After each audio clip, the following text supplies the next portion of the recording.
Yes. The Leaf Spring Army sends its regards.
Hello, everyone. I'm the Enforcer, and I'm accompanied by Enforcer Matt. And good evening, folks. This is Enforcer Matt, and welcome back to day 1614 of the War News stream. And tonight we have very big news, especially out of Ukraine and Russia. Right now we're seeing that Ukraine launched a massive attack on Russian cities, including the city of Belgrade, which has been absolutely ravaged as of this evening. Also, Iranian forces have attacked near U.S. bases amid the brand new peace talks, which has things a little bit in limbo, to say the least. And also, Putin was warned today of an imminent Russian bankruptcy threat now that all the wildberries facilities are apparently getting hit. There's a huge threat that they could possibly go under, maybe allegedly. But it's good to see you all once again. And of course, we're going to be covering the past 24 hours of the news from around the world, as we have been able to hear significant developments within the Middle East and Eastern Europe over the course of the past 24 hours. We have been able to hear that Ukrainian drone attacks have caused significant damage once again today to the Russian Federation's armed forces and also to the strategic infrastructure and critical industries in the rear line area. At this moment, throughout the Russian Federation, several wildberries facilities are still on fire, and the Tyumen refinery is still burning as of the course of this day, with significant fuel queues forming around the city along with the rest of the country because of the critical shortages of fuel being seen nationwide. At the same time, we have also been able to see that the Russian Federation is currently looking at a very grim situation, economically and militarily speaking, as we are seeing that the Wildberries company has been alleged to possibly dealing with financial difficulties due to a large part of their industrial plant being destroyed over just about the past 2 weeks.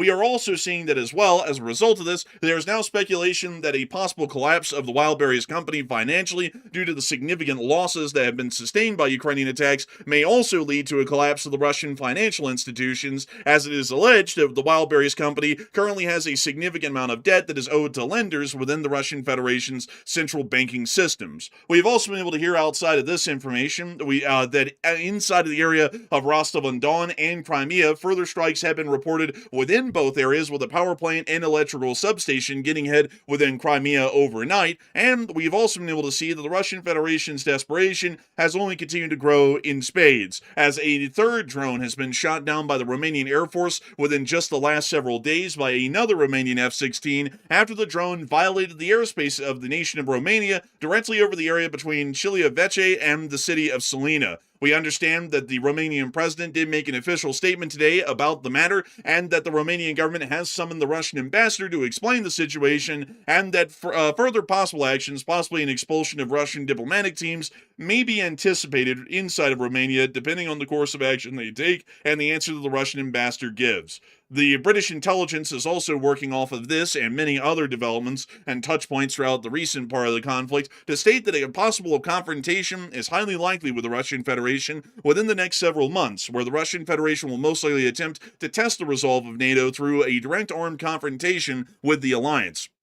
We are not exactly sure what that is going to look like or evolve into once a actual confrontation occurs, but British intelligence, much like Polish intelligence, Baltics intelligence, NATO intelligence, EU intelligence, and US intelligence are all making it quite clear that there is definitely a confrontation coming down the pipe from the Russian Federation. Additionally, the Ukrainian armed forces have been able to hold the lines today and inflict significant losses against the Russian Federation's armed forces.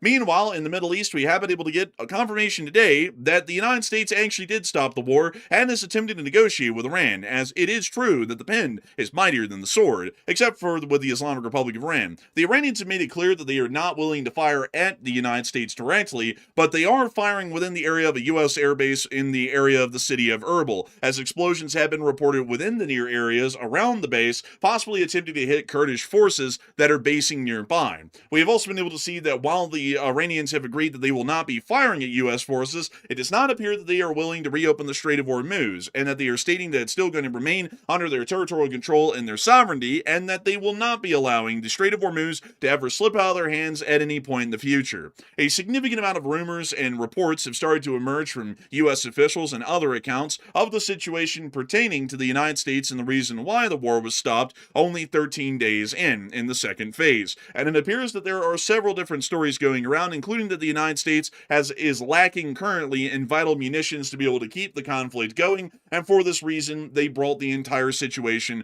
to a halt.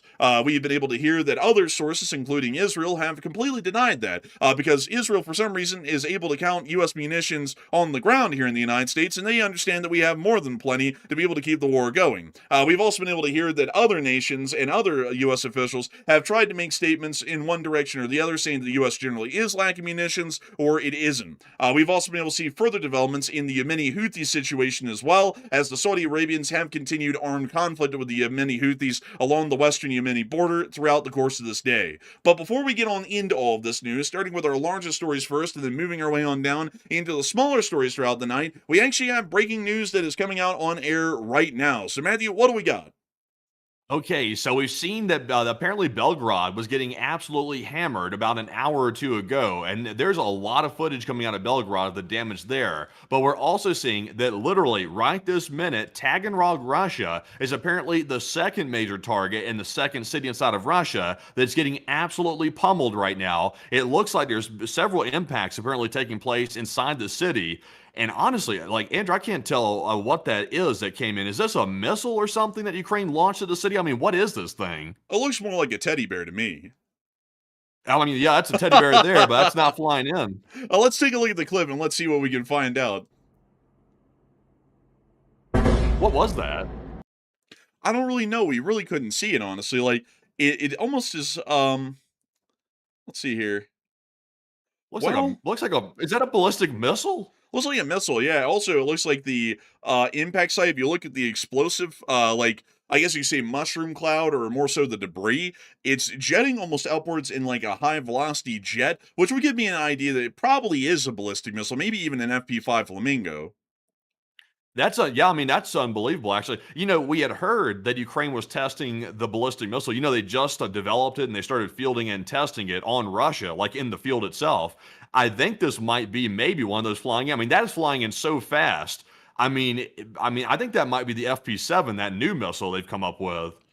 It could possibly be. Also, it was coming in from a pretty high arc as well at a steep angle, so it could be the new FP7, which we haven't really seen or heard much of out here in the open world, but we have been able to hear of its gradual development within the Ukrainian armed forces. And to show you all this here really quickly, or at least what the Firepoint company has on their website for the FP7, this is the FP7 ballistic missile, which I believe is a shorter range ballistic missile with a range of up to 200 kilometers, which is roughly about 120 imperial miles or empirical miles, if we were to put it that way. And it does appear that this may possibly be the new FP7, because we do understand that it is short range and may travel at a high arc, unlike the Flamingo cruise missile, which travels at low altitudes and then conducts a shallow arc onto its target or a shallow dive angle onto its target, which generally is not indicatory of a Flamingo, at least from the signature of the impact. So let's do this. It's Taganrog, so if the Ukrainians fired a missile and it had a 200-kilometer range, let me make sure to get the measurement here. 200 kilometers to miles. And that would be exactly about 124 miles. So I wasn't that far off with my original rough estimate. And that means that they would have had to have fired this thing if we're saying that it was the maximum range of the missile. They basically would have fired this thing off directly from the front lines. They could have fired it off a little bit farther back, kind of near to the city of Dobropilia, but they would have basically had to be on the current front line, or at least a couple of miles from it, to be able to fire off an FP7 with the publicized range that Firepoint has mentioned on their website. So it's possible. It's not out of the question at all. It's just that it would be a little bit risky to put a TEL that close to the front, because there's so many different threats that could attempt to target and hit it, but it is a decent likelihood it could have been an FP7. Yeah, I think it might be, actually. I've just never seen something move that fast and it, like you mentioned, such a high arc like that. I've never really seen something impact that Ukraine's ever fielded quite like that. So it seems to be a new exotic weapon, possibly the FP7. Now let's take a look at the speed of this thing again in the very first part of the clip. I mean, it was wildly fast. I mean, look at that. We can see it in her frame right here. Let's see here. Yeah, right here at this frame. And within about 4 to 5 frames, it had already hit the ground and exploded. I mean, look at the speed.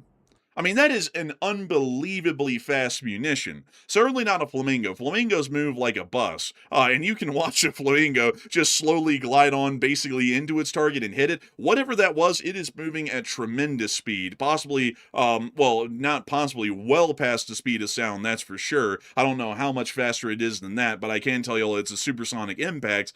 So I would say it's highly likely an FP7. We've never seen anything like this before.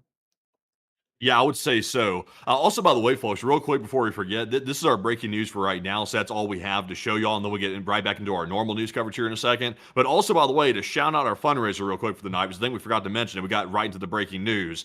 Tonight is Razom for Ukraine, by the way, supporting the Ukrainian civilians and soldiers, that is, through Razom. So if you want to, and if you're able to do so, feel free to donate tonight. The goal is $2,000 even tonight, and we're already at $550 raised right now. So if you feel like donating, throw in a donation, because we're already about 25 or 26% of the way there. And it greatly helps out the folks in Ukraine. Razom for Ukraine does incredible work within the state of Ukraine, helping out civilians to avoid war-torn areas and helping people who've been displaced by Russian attacks on cities, which are still ongoing at this moment. Their support is incredibly beneficial to the people of Ukraine, and we would love to see that, as usual, the Lee Spring Army not only hits that fundraiser goal, but smashes the fundraiser goal in record time. But moving us on out of that breaking news right there, that seems to be the situation that we are watching at this moment from the city of Taganrog, and we will try and make sure to keep an eye on that situation and see if there are any further developments or footage of that ballistic missile impact that we just saw right there on air. But moving us on out of that breaking news, it's actually now time for us to get on into all of the breaking news that we have for the night, starting with our largest stories first, and then moving our way on down into the smaller stories throughout the night. It's kind of a little bit fortunate, to be entirely honest with you all, that happened right here while we were going live, because it's basically a part of the larger story that we're watching right now throughout the whole of the Russian Federation, as Charles PC Verified just threw in a $300 donation. Dang! Look at that. Very nice. I must say, that's fantastic. Fantastic, incredible even, amazing even. But moving us on from that, it's time for us to get on into all of the breaking news. As many of y'all will currently know, the Russian Federation is under another major missile and drone attack, just as we saw the proof of on air, a Ukrainian missile of some sort slamming into the city of Taganrog. From what we understand, the Ukrainian drones are still trying to make their way to their targets, at least at the moment right now, and we have already been able to get confirmation throughout the earlier parts of the day that the Russian Federation is not boding all too well. We were able to see that the Tumen refinery is still on fire as of today, and we were finally able to get a video clip today of the attack from yesterday and the drone directly hitting on the refinery. We can actually see the FP2 flying right down to the refinery and slamming right there, and the drone nets provided quite literally no protection whatsoever for the refinery. Additionally, we've also been able to see as well that around the area of Tumen, gas lines are beginning to form at egregious rates throughout the entirety of the city and the surrounding area due to the refinery being knocked out, but this is also generally a normal trend, not only within Tumen, but throughout the whole of the Russian Federation. The refinery getting knocked out within the locality is just icing on the cake for the larger part. Moving us on from that clip, we are also able to see another one here showing the fuel lines that are forming or largely remaining around the city of Tumen.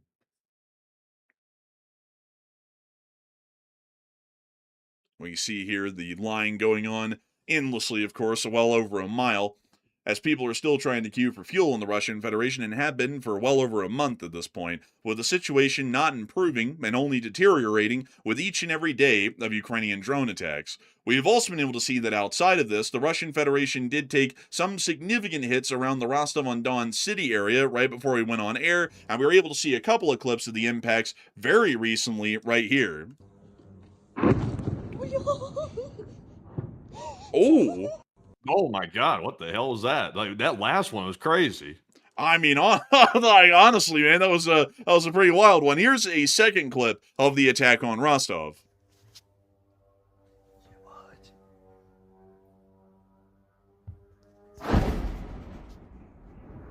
You hear the sound of the impact. And we are also able to see a picture of one of the fires within the Rostov area, and we were also able to get this clip as well of another drone coming into Rostov. Going right overhead. There it is, actually. We can actually see it there even in the night.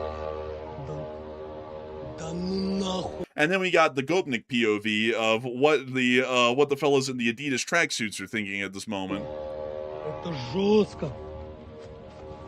It's probably like the dumbest thing you can do as a Russian is like to film your face on one of these videos because the FSB is going to come looking for you because they don't like people filming stuff. Oh, but Matthew, you did not notice. This guy didn't film himself. He filmed his friend. So if anybody's gonna get get the medicine from the Russian police, it's gonna be his friend, not him. Kind of smart with that one, you know. Well, at least for his own self-preservation. And lastly, we got to see this clip here of the attack as well.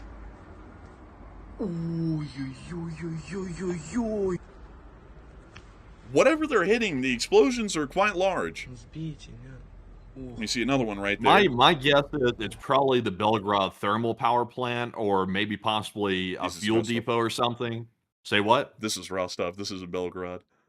Oh, you jumped on from Belgrade? I thought you were just showing Belgrade a second ago. No, we've been in Rostov this whole time.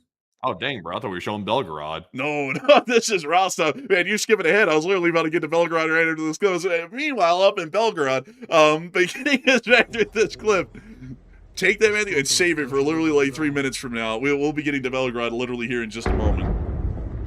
You hear the explosion in the distance. This guy felt this in his stomach. He literally went, oh. Bro, he heard the explosion, went, oh. Bro, it's like, okay, calm down, man. It's like, you didn't get gut punched. It's not that bad. But moving us on out of Rostov and on up into Belgrade, we've also been able to see that Belgrade city has been hit quite heavily over the course of this day as well. Currently, I do have to give you all a little bit of an appraisal of the situation that we're watching right now. A lot of y'all are probably going to be noticing that a lot of the hits that we can confirm from today are within the near border areas of Ukraine, and that's because the drone attacks just started and were making impact on their nearest targets to the Ukrainian border just about an hour and a half before we went live on air. So there are still a large number of Ukrainian drones that are airborne right now and traveling through Russia as we speak. Most likely hundreds of them are still in the air, and they're making their way to targets deeper inside of the Russian Federation and attempting to find and strike them at some point here, probably during our show. We have also been able to see, moving us on out of that though, and into the Belgrade area, that the Belgrade city area has been taking what can only be described as a thrashing over the course of this night, as the Ukrainians have put specific focus on hitting and destroying key military targets and critical infrastructure around the city of Belgrade. And here is our first clip here, bringing us on into what I would describe as the Belgrade reaping, if we want to call it that. So here's the clip. We hear one of the drones coming in. We can actually see it right there. An FP1 or an FP2 diving right in for a target and hitting it right next to the building. Jeez. Look at those little bits and pieces flying around. Why does this guy have a radio? Yeah, it is kind of interesting. I thought it was maybe like a cable or something for a minute. No, listen, he's getting, like, someone's speaking to him on a radio. And there it is right there. It's got quite a long... What is this guy doing in the middle of all this? Yeah, really. I don't know if this is that might be a military radio or something. Actually, I mean, there's somebody clearly yelling across it for some reason. Yeah, I mean, that's quite an interesting thing. Also, what's more interesting, like you were saying a second ago, is that a lot of these Ukrainian drones, if I can pause the clip of the right time, they're letting off almost what appears to be firework-like explosions these days, like these burning embers of sparks, or almost kind of like what do they call those things, Matthew, in a firework? It's like the little round things that actually explode and create the firework itself. Like the shell? The shell? Yeah, I guess the shell. It's kind of like tons of shells are coming out of these things. And this is starting to become a lot more common in recent Ukrainian drone attacks over the last week, that we've started to see these near spectacular-like explosions coming off of them. We don't know if the explosive fillers have been changed within these drones, or whether this is some sort of an addition to the bomb itself to maybe make it have more of a visible profile for onlookers. Possibly, maybe a psychological effect being put on here, or an unintended psychological effect, but it certainly is starting to look like this is a very common addition to Ukrainian drones, which are carrying explosives and hitting targets in Russia over this past week. Beginning us on back into observing the full clip.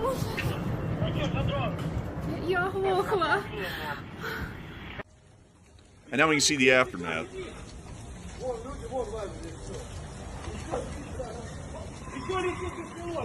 Oh, someone's peeling out. Oh! Somebody's getting out of there. Oh! Man, a lot of people are peeling out. Somebody else is peeling out, too. Did someone just cock a gun? Did you hear that? Let's hear it. Is that an AK? No, he just tripped over something, Oh. I think.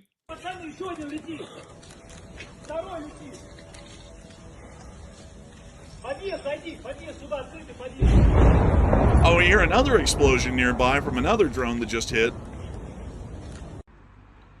Now you see another clip from an apartment building nearby looking at the fire from a brief distance away.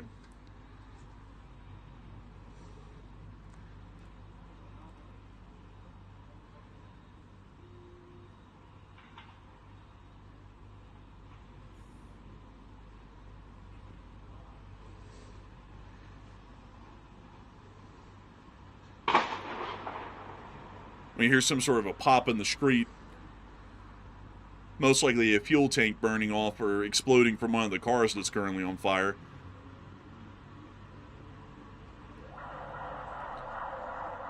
And we now hear that the police have turned on their sirens as they start to respond to the scene.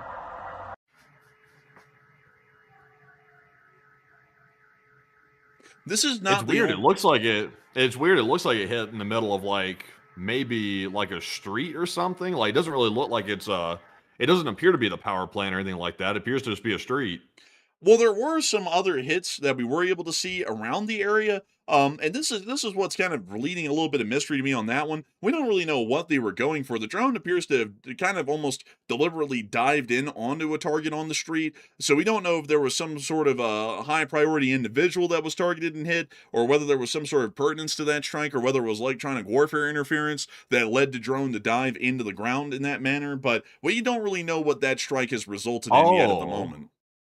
Now, wait a second. What part of the city was this again? Do you have that on the map? Do you have it geolocated? Sadly, I didn't have those clips geolocated from a second ago. I don't know where these were from. So, do you know like what part of the city it's from? Is it from the north part of the city? I have to tell you, I don't have a Okay. clue. Well, there is an FSB headquarters that's in an area that kind of looks like that. There is an FSB office there in Belgrade. Maybe that's what they were trying to hit.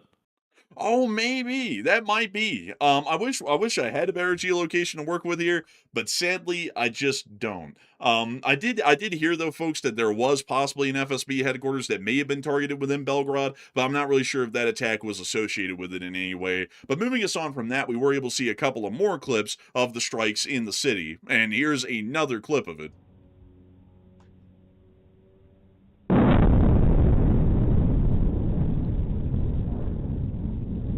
We see all throughout the area the car alarms are going off and the lights are flashing on the cars as a result of the concussive force of the explosion.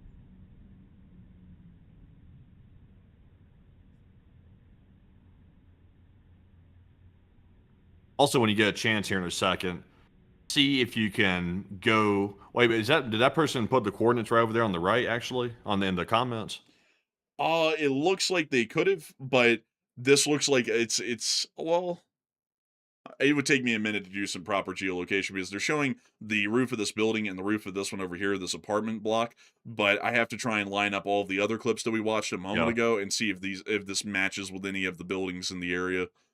Yeah, go to Google Maps real quick and punch in the Internal Affairs Ministry building in Belgrade. That might be where the general location is, because I believe that's where the former KGB office, which is now the FSB office, is likely located.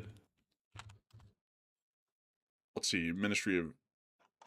Okay, so this is in Nepal. So, what's the exact name of the building in Belgrade that we're looking for? Should be the Internal Affairs Ministry building in Belgrade.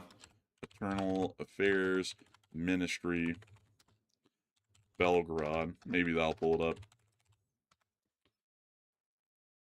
Let's see. So, do any of these match? So go to an area where it like shows the governor's office or something like that. It should be on the same street. The Soviets, they put all the office buildings in the same area, so it should be around that area. Oh, let's see here. That's the UMVD. So that's not what we're looking for. Um, I think it might be better if we just take these GPS coordinates here and put it in because I think we might be on a bit of a goose chase because it doesn't look like Google knows of a place like that. So they're saying that apparently the smoke Uh-huh. plume was from this area. See, I was right. They're around the same area. That spot you're looking over, there's apparently the governor's office or something that was over on the right where you're just at. So they're saying it happened here. It must be in this part of town. It has to be in this part of town because if they're saying it's the FSB building, then it's got to be around the other governmental sites like we just looked at there from the governor's office. So it was very likely around the spot. It highly likely was. It looks like this is the geolocated strike location with the buildings lining. Well, actually, hang on here. I want to make sure. So, hold up. This, I want to make sure. I want to doubly make sure. Okay, so this is the POV of the person that was filming. The explosion isn't here. It's actually somewhere in between here, from here on that red line out east. So it came from somewhere over here. Probably. It's near to the governor's office though, like the explosion itself is, but the POV is from in this building over here on that exact side of it because the buildings and the roofs line up exactly with the surrounding compound. So that seems to be what we're seeing at least from here from that geolocation. But then the mystery is what exactly was it around here because I know we're saying that the FSB building was hit, but I don't see the Ministry of Internal Affairs building around here. So let's see. Let's see here. They made us write it in Russian. That may be why you're not able to find it. It could just be written in Russian and typing it in English doesn't pull it up. It could be. That's possible. And unfortunately, folks, I don't know the exact wordage or text for the Ministry of Internal Affairs within the Russian Federation, sadly, in Cyrillic. But moving us on from that and on into our next strike clips, we also were able to see a couple of more as well, showing explosions throughout the city area, including this one. And actually, we just saw that one a second ago. So we're going to be moving on from that one and on to this clip, which we already just saw a second ago, and also this picture as well. This one is probably one of the most high fidelity ones that we have so far. And unfortunately, I wouldn't be able to tell y'all where that is still specifically, because the Belgrade high-rise is a mix of old and new commie blocks and apartment blocks. And so apartment blocks usually would be a pretty significant landmark in some areas, but sadly in Belgrade, they don't really provide us with the kind of geolocation needs that we have to be able to find this area. We also were able to see the fire from the ground once again in this clip here. So showing that at this point, Russian firefighters had responded, and also people were filming the fire within the streets. Центр города, вот площадь. Здесь вот такое вот.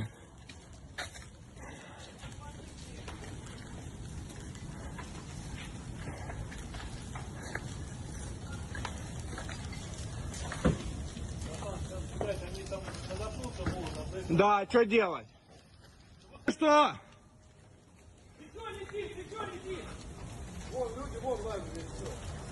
And we hear another drone coming in. Oh, you hear the people peeling out again. So this is largely a duplicate clip from beyond this point. It was just the first part that was a little fresh. And then lastly, we were able to see another clip here, at least a brief montage of them showing the strikes from different angles. Он полетел. Damn, okay. Man, That lady sounded like a legit car alarm. You know, like those like really like shrieking loud car alarms that Russia loves to put on aftermarket on their Ladas? Yeah. She literally sounded just like it. she went, like, oh my goodness. That was wild. Let's listen to it again. Okay, like, someone needs to clip that. But moving us on from that and on to the next one. We see the smoke rising. Hold up here. That's a monument right there. It's got an artillery piece and a tank on it. That's something we might be able to geolocate. And also, let's see, someone was near to a body of water.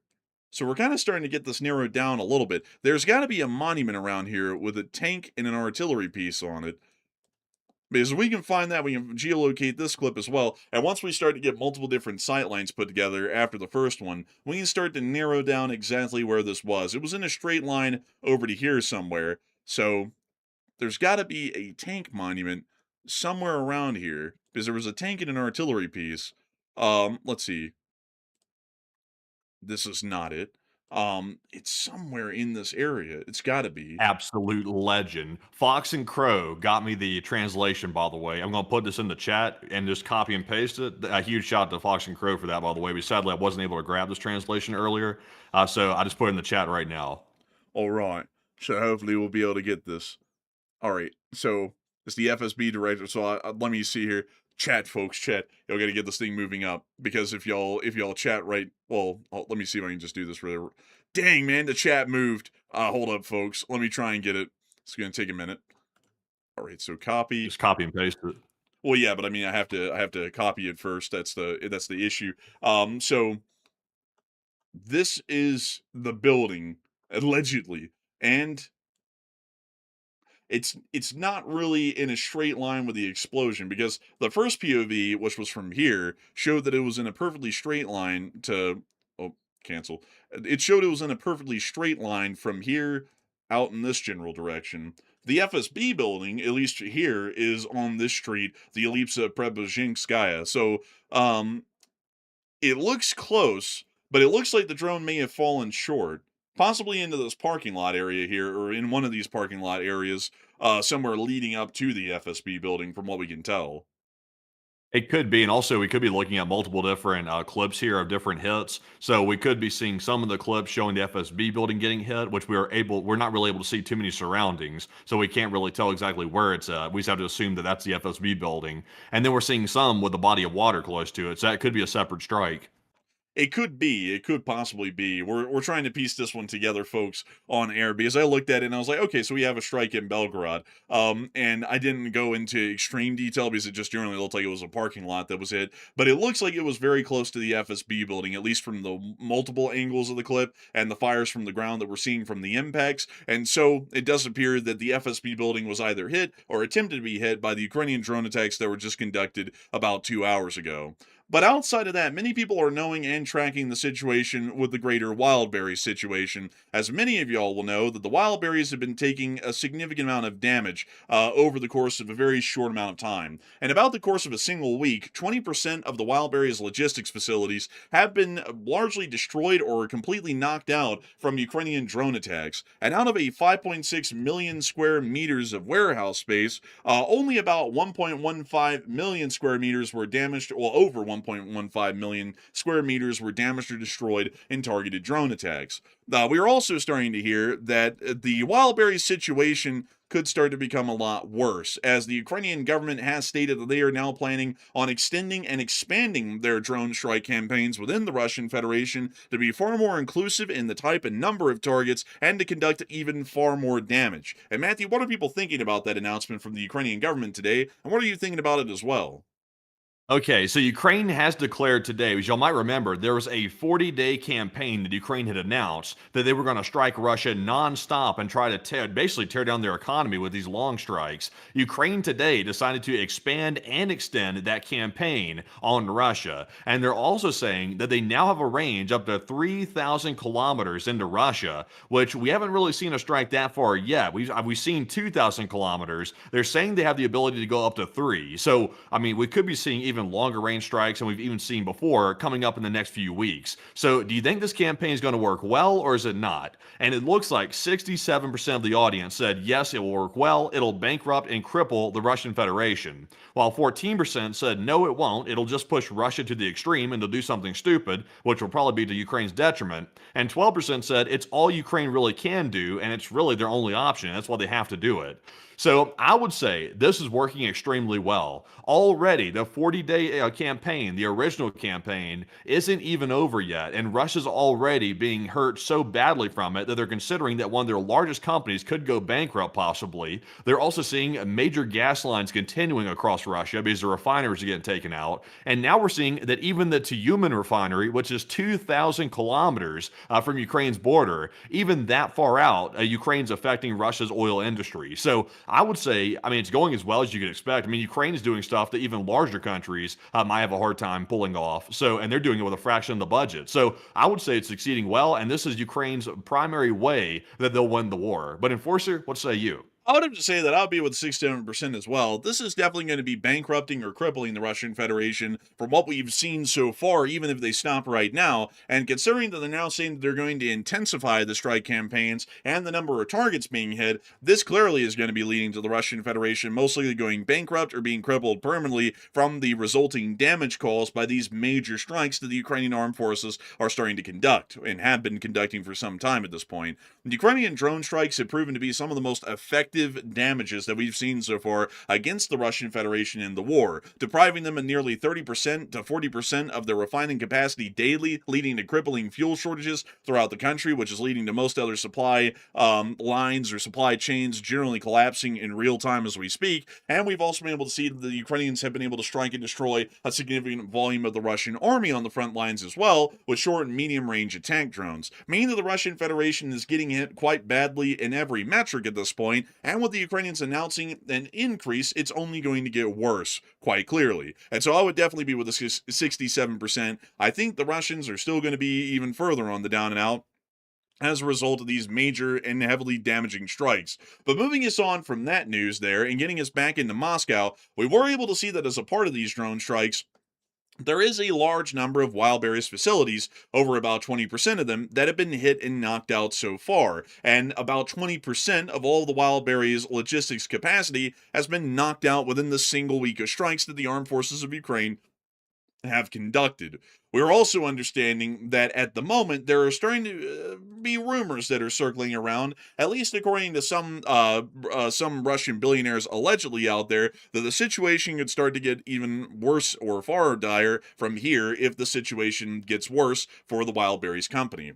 Currently, according to a Russian billionaire allegedly, Oleg Deripaska, that billionaire in Russia allegedly stated, I gotta say allegedly enough times here, folks. It's like holy water on the statement. It helps us. But allegedly, Oleg stated that the potential bankruptcy of the wildberries marketplace due to the significant damage they're suffering from Ukrainian drone attacks could completely destroy the Russian banking system due to the company's colossal multi-billion-dollar debt. The allegation here is that the Russian Federation's financial banking systems could see a complete collapse if the wildberries company goes under from this damage, because the wildberries company will not be able to pay back any of its debts that it currently has outstanding as a company, and that may lead to a large amount of these banks folding because the money that they were hoping to see come back from the company repaying their debt will never materialize. It will cease to exist once the company ends up largely disintegrating from the damages and the financial losses that they're taking from these Ukrainian attacks. Meaning that this could result, or more so the Ukrainian attacks, can not only result in the alleged military and logistics capacities getting hit and destroyed, this could also lead to a domino effect to where the Russian banking industry also collapses as well as a result of the company largely declaring or defaulting on its loans and not being able to pay them back. The Russian Federation, of course, is getting quite desperate and is not seeing the situation that positively anymore. We were able to hear that a large amount of statements were made by the President Vladimir Putin today, and before we get into it, Matthew, I have this clip right here. I took this because we need to hash this out on air. This clip has no watermarks from anybody, and the subtitles were provided by Jeroshenko on Twitter. Great guy, by the way. If y'all aren't following him, make sure to follow him. He provides good information. And there is a text translation of his statement, and I was wanting to play it, but I'm not entirely sure if we can or can't. So what do you think? Let me see here. It's always tricky because you never know who films this stuff. I'm not sure if Western media is allowed to even go film in the Kremlin anymore or wherever Putin was giving the speech. They don't have a watermark anywhere on it, I can tell, but it's always a little bit risky. I mean, technically, if we give commentary throughout it, that's fair use. I mean, we're commentating on the footage. We're not just like, ripping it off or something, but you know how people are on YouTube. Sometimes they copyright strike you anyway. You know what? Let's play it, but we're going to mute the audio, of course, folks, and I'm going to read the text below it so y'all can see the statements by Putin and his body language and actions in real time, which generally... Wait a second. Wait a second, real quick. Are you sure we can play this? Because I think Fred Flintstone is copyrighted. Man, Fred Flintstone got a promotion, man. It looks like he's the manager of the quarry now. I mean, look at him. Man, I'll tell you, this dude's, what is he, like, supposed to be looking hard over there or something? I mean, what is this? I mean, this dude looks like he's got, like, an IQ of 20 or something sitting over there. Like, this dude's about to report back to the quarry when he takes the military uniform off. Man, Putin's about to look over at him and say, what do you think? And he's going to go, duh. Like, it's like, man, this guy's a little chopped, really. But anyways... Good one, by the way. Good one, man. You actually got me there. I was like, man, we can't show it. And then you're like, man, what about Fred Flintstone? Oh, man, I was like, that's a good one. But anyways, here's the statement from Putin that was made today. There was a lot to unpack even beyond this clip, which we'll be getting to here in a minute in written quotes. But without further ado, here is the statement. Among other things, there is Western Ukraine, which Joseph Stalin... Putin talks very slowly, gave to Ukraine after World War II. It was Stalin who gave those lands to Ukraine, but he gave them as part of a single state. Apparently, it never occurred to him that a situation like today's could arise. By the way, I'm convinced that sooner or later Ukraine will lose those Western territories. The lands that once belonged to Poland, Hungary, and Romania will sooner or later, not tomorrow, maybe not the day after, maybe in a year, 2, 10, or 15, historically return to where they belong. There was only one guarantor of Ukraine's territorial integrity, which was Russia. I don't know. They decided it was necessary, possible, and beneficial to declare Russia their enemy and to declare Russians in Ukraine a non-titular nation. That's complete nonsense, but they did it. They officially adopted a decision that Russians in Ukraine are a non-titular nation. Unbelievable. So what is it then? After all, the modern world order was established after World War II.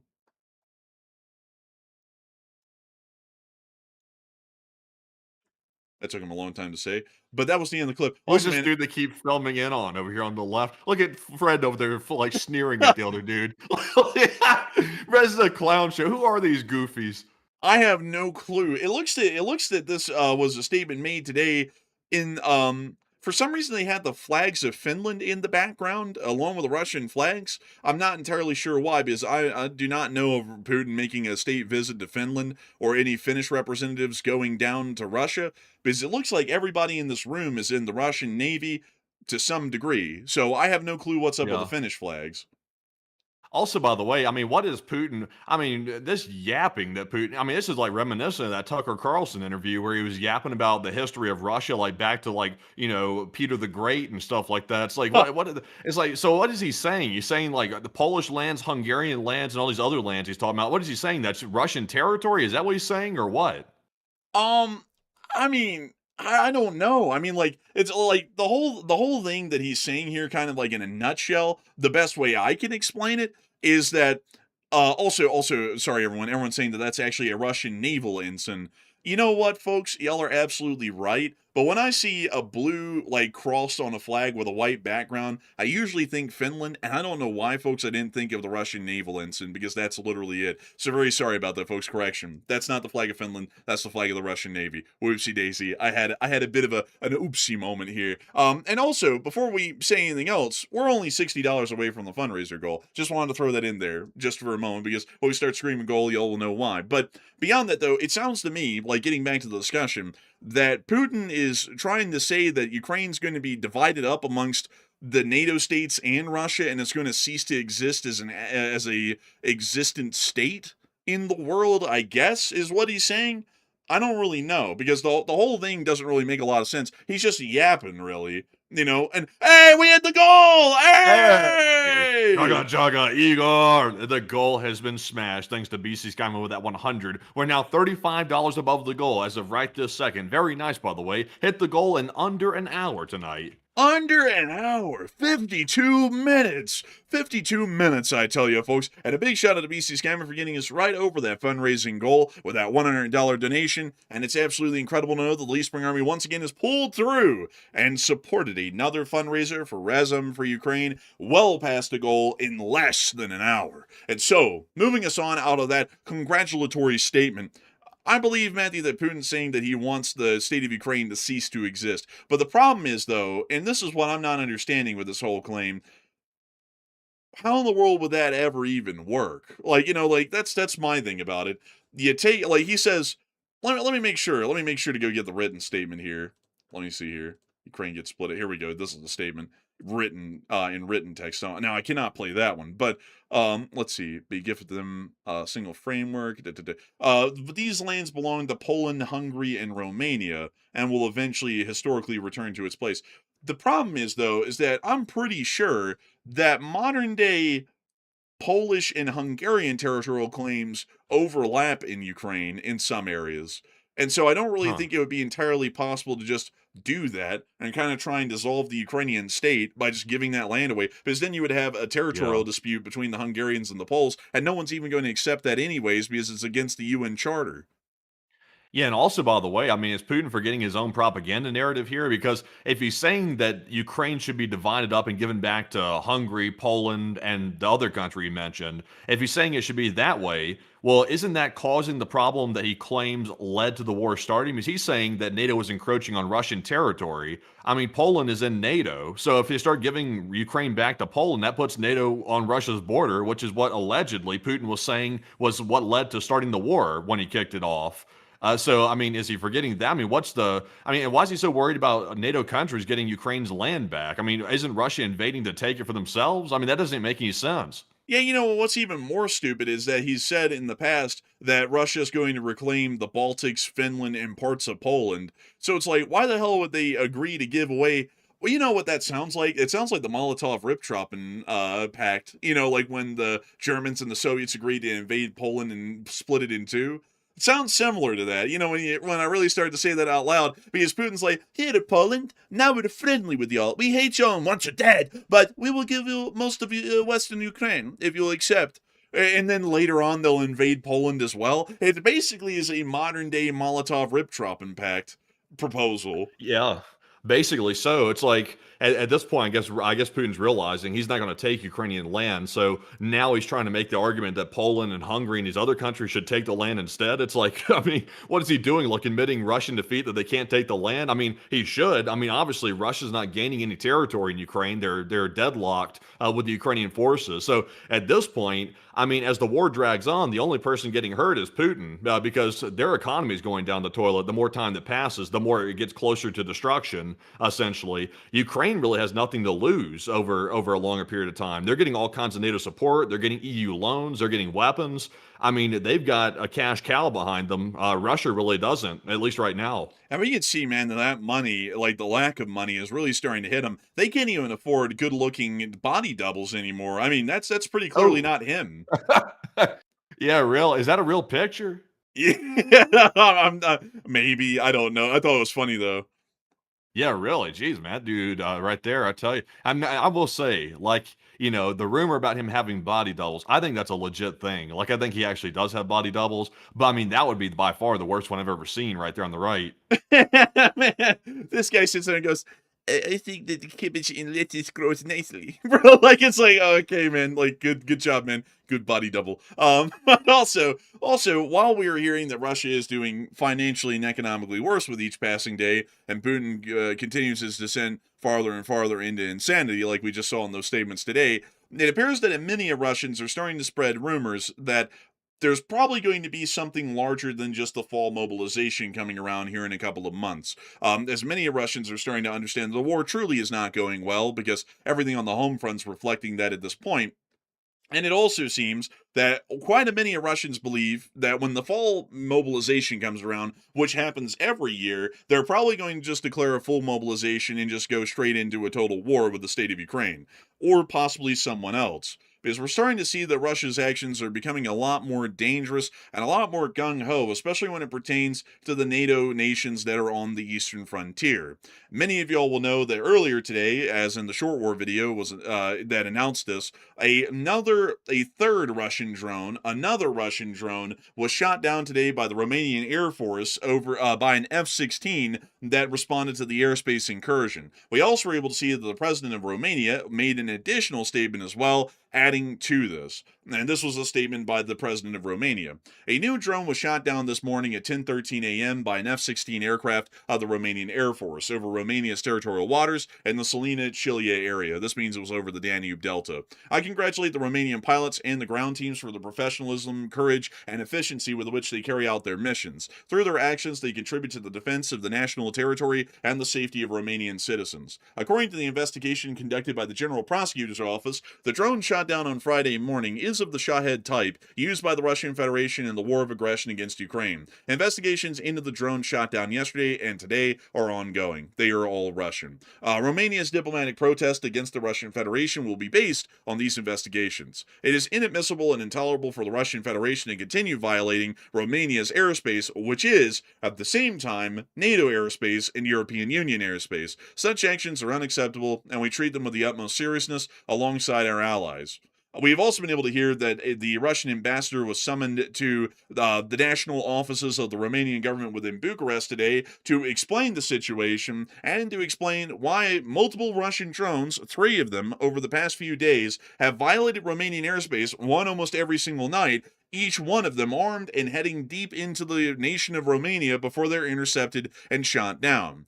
So we are starting to see that the nation of Romania is beginning to make a significant stink, at least diplomatically, about this situation. And not only that, they are actually starting to take concerted efforts to target and shoot down these drones once they enter Romania, which is a nice change to see. To show you all the difference, the last drone that we reported on air, the first one of its type, was shot down 100 kilometers into Romania, meaning claimed that it got shot down around this area where this marker's at. The drone that was shot down just recently was actually shot down just a few miles within the Romanian border over the Danube River Delta, which is largely unpopulated, at least in terms of people per square kilometer or square mile, meaning that there was a very low risk to the public when the Romanian Air Force engaged and shot down this drone over that area of the airspace. So we are starting to see that the Romanians are getting a lot more concerted in immediately shooting down drones once they have clearly crossed the Romanian border and are inside of Romanian airspace, and it also is starting to give us an idea that the Russian Federation looks to be deliberately conducting these actions, considering that it's one drone of this type every day flying directly into Romania, the first one beelining straight for the capital of Romania. A lot of people are starting to wonder what is going on with this as far as the provocations go. And it seems like there is a bigger picture involved here. We've been able to hear this sort of a report from multiple different intelligence agencies over the past few weeks, really over the past few months, but we're now starting to hear it once again from another intelligence agency, the United Kingdom's intelligence agencies, as British intelligence believes that NATO could face a direct challenge from Russia within months to test the alliance strength, as the Russians believe that the United States is focused on Iran and there is a split in the Ukrainian leadership. Russia will try to take advantage of this possible change in British resolve after the changing of the last prime minister, as a source made it clear that one of the factors is also Putin's dissatisfaction with the course of the war in Ukraine. And according to a direct quote from the British intelligence, there is a feeling that if he cannot somehow change the situation on the battlefield, the war will be lost. And so with the Romanian situation as it stands over the past few days, and the multiple different intelligence warnings that have been coming out for a little over a month now, from Poland, the United States, NATO intelligence, EU intelligence, Baltics intelligence, and now British intelligence, a lot of people are starting to wonder if this Romanian situation is a part of some low-level escalations to test the waters before the mainstay provocation will be coming around here in a couple of months. And so, Matthew, what are people thinking about that, and what are you thinking about that as well? All right, so what is your opinion about the matter? Because now that we're hearing UK intel, meaning that's the United Kingdom, of course, warning that Russia will launch a provocation on NATO within months to test the reaction, what do you think is going to happen? 62% said Russia is doing it right now on Romania, and it's happening a lot sooner than expected. 16% said Russia plans on missile attacks on a NATO country, and 11% said Russia plans on a ground incursion instead. And I would say this. I would say that what's happening to Romania right now, that is not the provocation that all these different intelligence agencies are warning about. That is definitely not it. I'm very confident about that. We have seen that, of course, Poland was attacked by Russian drones. That's taken place. We've seen the Baltic states get attacked by Russian drones. We've also seen Romania get attacked by it. That's commonplace. I mean, that's been happening for over several years now. I mean, that's nothing new. When they say a provocation, they mean something larger than that. They mean something like a ground incursion or a missile attack. That's what they're referring to. And it could happen on anybody. It could be the Baltic states. It could be Romania. It could be anybody, depending on who Russia decides to pick on. So I do not believe the Romania thing is it. That's simply their normal low-level coercion that Russia usually conducts. I would say that Russia's planning on a direct missile attack against probably the Baltics or some sort of provocation of that variety against the Baltic states. That's my guess. But Enforcer, what say you? I would have to say that I would believe, along with Matthew, that this is more so a precursor to a major provocation. These are small provocations, and the Russians have some culpable deniability that they can come up with, at least at this point, where they can say, hey, look, it was just a trend, electronic interference, all that stuff. And so they can kind of get away with it without it being a direct provocation where they're like, yeah, we're trying to blow you up. So I would say that it's probably going to be something far greater, like a possible ground confrontation here in the future that is going to be the legitimate provocation that all of the intelligence agencies keep talking about. So I'd actually be with either the 11% or the 16% that's going to be a missile attack or a ground invasion that's going to be conducted in the future. And a lot of people always say, and I even see this tonight, how in the world is Russia going to go to war with NATO when they can hardly even win in Ukraine and they're actively losing the only war they're fighting right now? That is a great question, and we always answer the question because it's important to speak of, because generally the notion on its face sounds ridiculous. It does, like I'll admit that myself, that the Russians losing the war in Ukraine will now take on the entirety of the strongest military alliance on the planet on their own volition, for no reason at all, in the middle of losing a war in Ukraine. It just doesn't make any sense. But here's the sense behind it. When a war starts, there is not an active front line. Right now in Ukraine, Russian soldiers and Ukrainian soldiers are on about a 1,000-mile long line stretching through the middle of the state of Ukraine, and they both have rifles and drones aimed at each other. If one of them gets up and tries to walk a couple of feet forward towards the other side, they get shot and killed, or they get blown up and killed. So that means that it's pretty hard right now for the Russians to try and make any advances in Ukraine because they're going up against a solidified defensive line. On the other hand, however, if we look at the NATO forces, considering that they're not in a war and they're not in an active battle with the Russian Federation, there is not a whole bunch of Polish soldiers just standing along the Kaliningrad border with their rifles, artillery, tanks, and everything else aimed right at the Russians right across the other side, so that way if they get up and start walking across, they're shot and killed immediately. Meaning that there's, in reality, a void there. If the Russians packed up, say in Kaliningrad, this would never happen in real life, Kaliningrad's more of a defensive position, but let's say it does happen here. If the Russians pack up in Gusev, the couple of motorized infantry regiments that they have, and they drive down to the the Polish border, the only thing that they're going to be running into as far as resistance goes are the border guards that are at the border outpost at Goldop. Once they pass those guys, or kill them or rout them, the road is open all the way to Suwalki, in theory. They can literally just start driving straight to Suwalki, and there's nobody stopping them anywhere in between there or Suwalki. The nearest Polish unit that's permanently based in this area is based in Elk.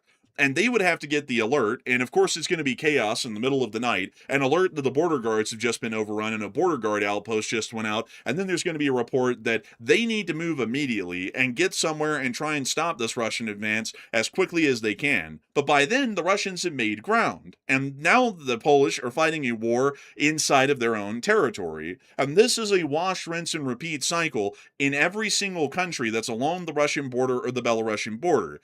If they start the war, they have the element of surprise. The Polish military and the Baltics militaries are quite competent and quite capable, but they are not sitting on the border, standing there right now in a trench, waiting to blow up a Russian soldier as soon as they try and step across. That's just not how militaries work at all. So they will be able to pack up and move across the border and then begin the war. And once they take a decent amount of ground, the war is entirely on NATO soil, on NATO territory, and we will have to start fighting them to push them back. And once we start pushing them back to the Kaliningrad border and to the Russian border, which would largely be an inevitable thing, then the Russians are going to go, oh my god, they're not stopping, they're steamrolling us, they're coming right into Russia, they plan on killing us all, overthrowing the government, ending the Russian way, we're going to start nuking NATO if they don't back off, and then we're in a nuclear standoff. We're winning the war at that point on the ground, but if we keep winning the war and we keep pushing them further back than their borders, no matter how much we say that we're not going to do that, they're going to claim that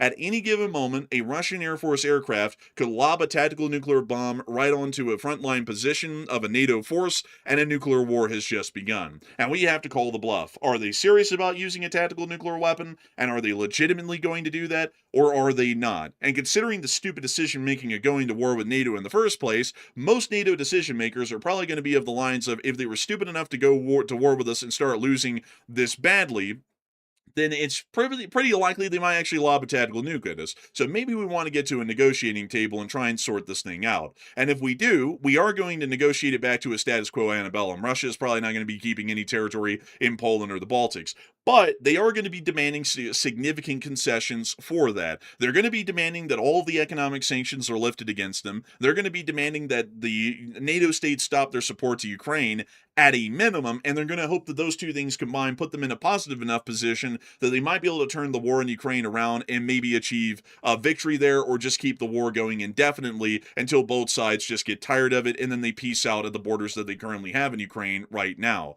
That's generally the kind of understanding that we have at the moment as to what the Russians are gaming out. And when we explain it like that, it becomes a lot more of a realistic situation. The Russians are willing to risk everything to lose everything, possibly, or to risk everything to gain a last shred of hope that in the current situation there is none of. Look at it this way, folks. If the Russians keep this war going right now the way it is, they're going to lose. If they go to war with NATO and it ends up being a nuclear conflict, they're going to lose. But they're going to lose either way. A war with NATO might end up in some sort of diplomatic concessions that's at least a victory in that extent. But in the current state that they're in right now, the only outcome they have is defeat. With NATO, there's a possible chance of some sort of a diplomatic victory to be achieved at a negotiating table. And that's the difference that we're believing is making the Russians start looking heavily into possibly starting a war with NATO, possibly within this year, maybe. So I hope that it addresses the situation the best we can and explains the broader brushstrokes of that situation. Because it's always one that a lot of people always ask, how in the world would that ever be possible? But I hope by explaining it, it seems like it's actually a likely possibility. So, I hope with that we are able to move on into the rest of our news, which we will be. But before we do, I do have to say a humongous shout out to the 19,000 people who are here live tonight at the peak. And also the 82,000 people who have been here with us in the first hour in 9 minutes. I've got to say that we're entirely honored and greatly appreciative to know that each and every single one of y'all continue to watch this stream every single night and consider it to be your primary source of news. We work incredibly hard every single day. Did that gulp come through on the microphone? No, you're just doing it like you're doing a lot of gulping over there. You're going gulp, gulp, I'm gulp. not gonna lie. I don't know what it is, man. I'm about to start hiccuping so hard on air tonight. Like, I think I haven't had enough water before the show or something. But beyond that, though, we are absolutely honored and appreciative to know that so many of y'all consider this channel to be a primary source of news, and we're always honored to know it. But before we move on into the rest of our news, moving us down in the Middle East right after this for a brief moment, and then we'll be returning on back to cover the rest of what's happened in the war in Ukraine and inside of Russia, I do want to make sure that we call out the top donors of the stream and also get 3 questions from the chat really briefly before we move on. So Matthew, what do we got? All right, so the fundraiser tonight is doing quite swell, almost $2,300 raised, and we raised that, most of it, the goal right there, before the 1 hour mark. So that is fantastic to say the least, and I am very happy to see that once again tonight on another successful Sunday night fundraiser stream. But to call off our top donors so far, we had a 300 from Charles Z07 PC Verified, and thank you very much, Charles, for one of the largest donations of the night. Also a big shout out to Espen Turgenhagen, who also put in a 300, also extremely generous, and Nicholas Condor, who put in a 250, along with Hal Rose, who put in a 100, as well as General Feldmarshal, as well as BC Skyman times 2, and a huge shout out to BC Skyman right there. Also a big shout out to Old Warrior Fellow, who put in a 75, along with Wabba, who put in a 50, and Greg Carrier, Snow White, BLK Tornado, as well as Barry Watson, Yanaro Sorgafor, and Cerberus 3. And so far, those are the top donors of the night so far, and the fundraiser has done absolutely fantastic for a really great cause, which is Razom for Ukraine. But Enforcer, what say you? And I gotta say a humongous thanks and a shout out to everybody, top donors, and all the folks who were not top donors who supported this fundraiser tonight, because every single one of y'all has been able to make this fundraiser a home run, knock out of the park sort of a fundraiser. We've raised nearly $2.3 thousand at this point, just an hour and 11 minutes in, and it's absolutely amazing to know that so many people in the Leaf Spring Army still have humongous hearts and are helping out in the areas that we cover the news on every single week, including Ukraine. And it's a wonderful thing to know that Ransom for Ukraine, with that support, will be able to continue to help out Ukrainian civilians and hopefully allow for the Ukrainian government to focus more of their efforts on the ongoing war and to hopefully see it to a successful conclusion, considering that their efforts can be focused primarily on that, and all of the folks like us are focusing on the humanitarian side in the background. So a humongous thanks to each and every single one of y'all so much once again for y'all support to this fundraiser tonight. And with that, let's get a couple of questions in that honor. Matthew, what do we got here? All right, so our first question of the night is going to go to none other than Jordan, who said, what will happen if Russia goes bankrupt? If Russia goes bankrupt, it's going to lead to a complete financial collapse, because generally how it works, at least from what I understand, if a bank goes under, they start to call up all of their loans. Probably in Russia, this is definitely the case. They're definitely going to start calling up all the loans that they have outstanding, and they're going to start telling those people that have those loans, y'all need to repay all of that and the interest right now. And because a lot of companies are going to be put under that pressure, and they don't have the money on hand to just do that, they're going to go, oh my god, it's over. Then they're all going to default, and they're all going to go bankrupt, and then it just accelerates an economic collapse. So basically, what would happen is a far worse version of the Great Depression here in the United States, because at that point in Russia, it would literally be an unstoppable thing. There's no way to put a safeguard or a trigger or a stop on it. The economy would literally crash in real time down to its most basic fibril elements. Probably the mom and pop shops, the few that exist in Russia, would probably also go under as well because of that kind of economic strain. So generally, it would be the complete economic cessation, I would say, of the Russian Federation in almost really any meaningful way. So I hope that does address that well, the best I would know. And Matthew, do you have anything to add to that, or do you have your own interpretation of the situation? So if Russia goes bankrupt, the first signs that we'll see that Russia's starting to have that financial collapse we've been waiting for probably honestly about 2 years at this point. We've been waiting for this moment. That might be coming around the corner maybe by the end of the year, although that still might be a little bit optimistic to say by the end of the year. But we'll probably start seeing runs on the bank because that's what's going to cause the cascade. And not necessarily, the banks calling in the loans. Like, for example, saying pay up the loans now or else. Basically, you'll be in default at that point. It's not going to be that. It's going to be the people seeing some warning sign that causes them to go try to get their money out of the bank out of sheer terror. That's what's going to cause a cascade. Russia had that before. About a year ago, they had those runs on the bank, but they were able to reel it back in by basically shutting off withdrawals for a while. They got it under control, and then they were able to stave off that collapse. But that was a tricky one, and that was a very close call. So the moment it starts happening and people start panicking enough psychologically inside of Russia to go start pulling all their money out, that's when you're going to see the whole financial collapse basically take place all at once. That's when it's going to happen, in my opinion. And so, I hope we have both addressed that quite well, at least from what we would know. And with that, we are on to the second question of this segment. And the second one of this segment is going to go to none other than Tornadoes, who said, how did Russian drones get past Ukraine's airspace to even reach Romania? Well, there's this little spot right here, down near the Danube River, and they just cross right over. That's where all the Russian drones cross over, from what we know. Because usually they fly over the Black Sea from Crimea, and then they make their way towards the Danube River area, and they try and hit the ports of Izmail and Renai, and they just fly on in like they're going to hit those ports, and instead of hitting them, they just keep flying right over across the border. So I hope that addresses the question the best I can. And with that, we are on and into the final question of this segment, and then we're going to be getting right back into the news. All right, so our last one of this segment right here is going to go to none other than Leesburg. He said, does Russia have any fighter jets to defend Moscow against these drone attacks? They do. It's just that we've never seen Russian aircraft really be that effective at combating or shooting down drones. Either the pilots are so incompetent, they just don't know how to operate the aircraft to pick up a Laka drone on radar or on the aircraft and then fire off a missile at it, or for some reason Russian aircraft are incapable of doing that. We've seen Ukrainian MiG-29s do that from time to time in Ukraine, where they can lock onto and shoot down a Russian drone, but we've never really seen the Russian Air Force do the same, which is leading me to believe that the Russian Air Force's pilots might be getting a lot less flight time, they may be far less familiarized with their aircraft, and they may not be able to operate them competently or handle them well at all. That's generally what I'm thinking, because we know that at least in the public, I believe as the Russian pilots get an average flight time per month, and I think this was a pre-war figure, something like 10 hours a month or so, while a U.S. Air Force pilot on average, I believe, gets somewhere around 50 to 60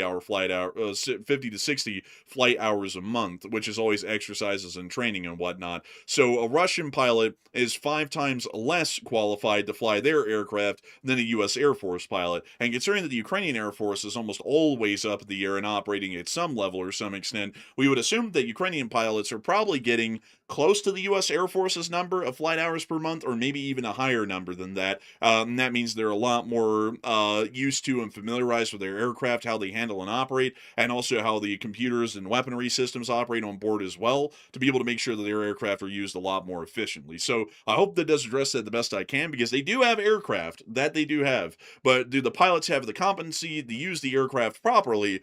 I think that's a whole other ballpark, and I think the answer to that one is no. So I hope And also, that they don't have any more. They don't have any more gas either. They don't have any of that left, so it's kind of hard to fly your stuff when you don't have any fuel. But Matthew, they have plenty of fuel. They have fuel in their belief of the Российской Федерации, bleed. Oh yeah, I mean seriously though, they don't have any fuel. I mean, even if they want to give them the 10 hours a month, I mean that's probably painful because that's gas they can't afford to get rid of. I mean, jet fuel is what I'm referring to, by the way. Man, honestly, that's probably true. They probably don't have an ability to get even 10 flight hours for most pilots. So most pilots are probably getting maybe 2, maybe 1. Like, they just literally take off, do a couple of loops around the airfield, and then they come back and land right afterwards. So, I think that might be the case with them. But anyways, with that, I hope that does address that the best we can. And with that, it's now time for us to move on from this question segment and on into the rest of our news. And that's going to be bringing us on down and into the Middle of the East. We've got a lot of news coming out of the Middle East. Well, actually, not really a whole lot, but we got news. I mean, we have news coming out of the Middle East. It's just not good news, and it's not a whole lot of news. So we'll get y'all through it and make sure that y'all all have the scoop of what's going on down here. So, where shall I begin? Our great and glorious leader has decided that there is absolutely no reason to go to war with Iran. Iran is a cool country, everyone. There's no reason to go to war with people. Threatening to bomb the shit out of people? What idiot would ever do that? Threatening to annex islands? Who would ever do that? Nabbing leaders out of their countries because we happen to say that they might be involved in nefarious dealings? Who in the hell would ever do that? Diplomacy is the only way forward. And we were able to get a confirmation from that today by the U.S. ambassador to the United Nations, Mike Waltz, who told Fox News that the president is giving diplomacy with Iran a chance. So we are now hearing that it is not just a questionable thing like it was yesterday. It's largely confirmed in stone at this point that the U.S. is now going to be going through the second memorandum of understanding period with the Islamic Republic of Iran. We've been able to hear that there's been a decent amount of different rumors that have come out today as to why this is being done. One of the direct results of this announcement is that the oil price has already plunged by over 7%. So this might be the new way of doing that. It might be, it might not be, we don't really know. But we were able to hear that apparently, according to some accounts as to why the United States stopped, according to Axios, the top U.S. military commander in the Middle East, Admiral Brad Cooper, allegedly recommended stopping the bombing campaign around the Strait of Hormuz because it had reached its limit of effectiveness. The decision came after a meeting with top advisors and military officials who presented him with a new strike plan for the day. In the days before the meeting, the president had been leaning towards returning to major combat operations, but his mindset started to change on Thursday evening. He stressed that the 2 weeks of strikes in the Strait of Hormuz area had significantly degraded Iran's ability to attack ships, and Cooper noted that the designated bombing targets had been mostly exhausted. The CENTCOM commander said a possible next step would be to resume major combat operations to finish the 20% of targets the U.S. military designated but didn't strike during Operation Epic Fury. Absent a decision to return to major combat operations, he stressed there was no point in continuing the bombing campaign of the previous 2 weeks, at least according to the statements at this point that were made by Axios that they said were from the CENTCOM commander, Brad Cooper. We've also been able to hear that there's been reports going around, quite a many of them, where many news sources are stating that they have talked to U.S. officials anonymously, and the U.S. officials are telling them that the reason why the strike stopped is because the United States is running critically low on air interceptors, large caliber air interceptors, the Patriots, or the MIM-104s of the PAC-3 variety and the PAC-2 variety, and because of that, the strikes were generally halted because if we conducted any larger attacks on Iran, the Iranians were going to be able to land hits basically anywhere and everywhere in the Middle East, and we will really have no defenses against their attacks on U.S. facilities in the area. However, I do have to tell y'all, folks, the great leader did come out today, and he stated, and we all know that his word is law, folks, he never says anything wrong, that we have far more munitions than anyone in the world and far more than we need. So we have plenty of bombs to finish the job. We just don't want to finish the job for reasons. I don't know. Just anything, come up with it. A bird flew by the White House. It was an omen. You looked up at the Washington Monument, the gold top, the aluminum top to the Washington Monument glinted back in his eye, and it stunned him. He woke up and he was startled or something, and anything. I mean, it's basically like dealing at this point with like a wild animal. Like you snap a picture with a flash on, it's going to spaz out or something and just freak out. So I don't know. I mean, literally the whole point that the conflict has ended, at least according to the president, because we have plenty of bombs to finish the job with. It's just an absolute enigma. Some other people in the region are saying that this is not the case. Israel, for some reason, And I got to say, for some reason here, I didn't even put the post on the map, but Israel says that the U.S. has more than enough munitions to finish the job, and that there's absolutely no shortage of Patriots. They're so confused as to why the United States is talking to the Iranians again. Here's my problem with that statement. How the hell does anybody in Israel know what the weapons stocks in the U.S. military are at this moment in the here and now? Like, Probably is immersed in our military. oh yeah, yeah, yeah. Totally forgot about that. But I mean, outside of that though, because that has a going into effect date, and that hasn't gone into effect yet. It's like, and also it still hasn't made it through the Senate yet either, I don't believe. It's like, how in the world would they know that? It's like they have no way to know that, from what I know, unless if someone in the U.S. military called them up and said, oh yeah, we got plenty of them. And they're like, oh, well, they have plenty of them. There's no way for the Israelis to know. So I think the Israelis are just saying the stuff they say, because if y'all know the Israeli media, they'll say literally anything. So beyond that, though, it seems like a lot of people are wondering whether or not the Iranians are going to stop their attacks. Because we do have to say, folks, that the Iranians did say today, that, let me make sure to get to it here. Oh, wait, hang on. I think I have that down the straight, actually, here really quickly. Let me make sure to get to that. The Iranians did say that they will stop attacks against the U.S. forces in the region as long as the U.S. doesn't bomb them, at least according to an Iranian official that spoke to Reuters. So, how many of y'all believe that? Matthew, how little is the amount of people that believe that? And how many people say that that's just absolute BS? Okay, so the poll here is about specifically, we saw today that the Iranian militias apparently launched strikes inside of Iraq near U.S. bases, apparently near Erbil. So we saw that happen, and that came amid these brand new talks that the U.S. is allegedly conducting with the Iranian officials. So what are your thoughts? 84% said Iran will not cease the attacks. So that's an overwhelming amount of people that believe that Iran is not going to stop. 6% said it's not really Iran attacking, it's the proxies. And 4% said it's probably just a rogue unit. And I think the 85% probably makes up everybody's mind right there. Iran will not cease attacking. They're simply not going to cease attacks. And also, by the way, remember the last time that this whole thing fell apart, the ceasefire talks, is because Iran was demanding that Israel completely withdraw from Lebanon and that all the U.S. forces withdraw from the entire Middle Eastern region. So they haven't dropped that, by the way. That term is still out there. And so far, they haven't backed off at all. So the U.S. claiming that all of a sudden Iran is ready to talk is a complete lie. It's complete bogus. And it's once again, it's the same BS they were saying the last time. They're just completely making it up for whatever reason. It could be that truly we're low on air interceptors. That could be the real reason they're saying that, trying to stall and find an excuse to stop the war so that way we don't get in a bad spot. But at the same time, Israeli sources are saying that we have plenty of air interceptors. And honestly, I think Israel might know. I have a feeling that they probably do.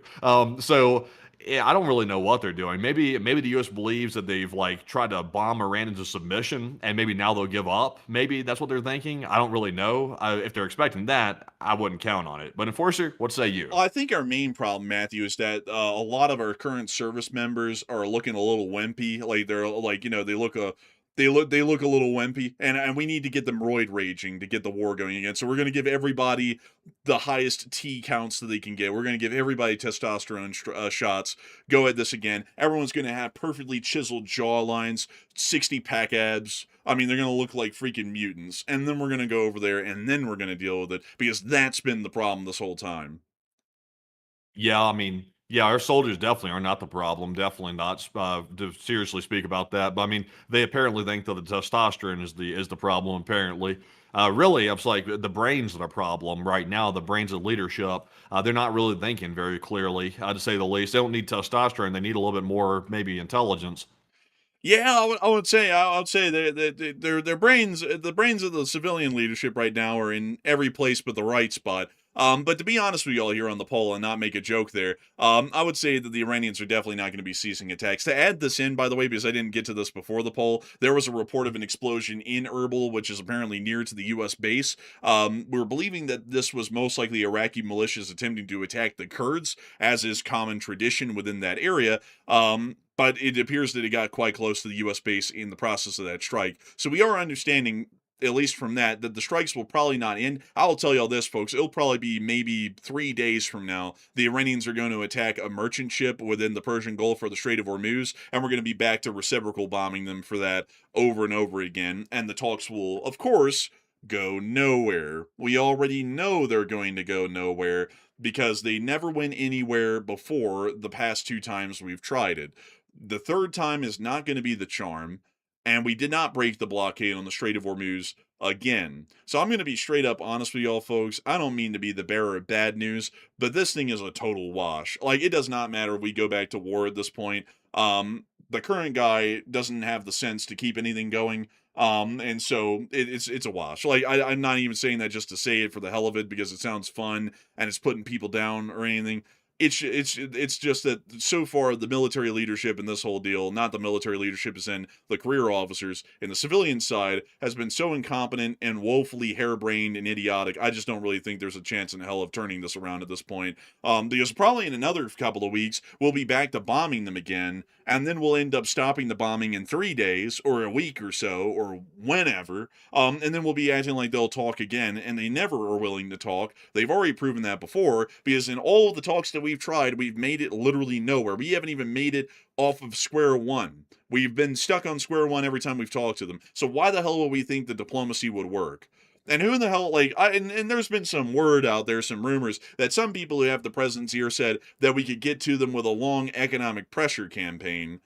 I don't know if that guy's stupid, and if the president's stupid or something, but we've already been doing that for about a decade before this war started. We had almost every sanction on the book that we could have against Iran, and it didn't really do much of anything. We finally saw that after 10 years, the people had enough and they rose up, and then the Iranian government killed 40,000 of them, and the U.S. government didn't do anything to avenge their deaths at all. So it's like, what in the world is putting sanctions on them and playing the waiting game going to do? We've already seen that that didn't work in the decade prior that we've been doing that.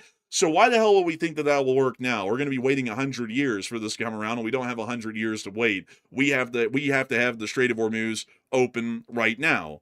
It's extremely aggravating, folks. It's so aggravating. I've gotten past the point of getting onto the soapbox at this point. Y'all get the picture. I mean, a lot of y'all in the chat are getting the picture clearly at this point. This is the greatest deal of stupidity, idiocy, and I would say woeful incompetence at this point that could ever be seen in this situation. And I don't really think there's a way to turn it around. But a lot of people are also adding in right now whether or not the U.S. really is low on missiles. But that poll is still going right now, so I'm going to let that thing cook before we get to it for a couple of minutes, so that way we can see what everyone's thinking once enough people put in some votes.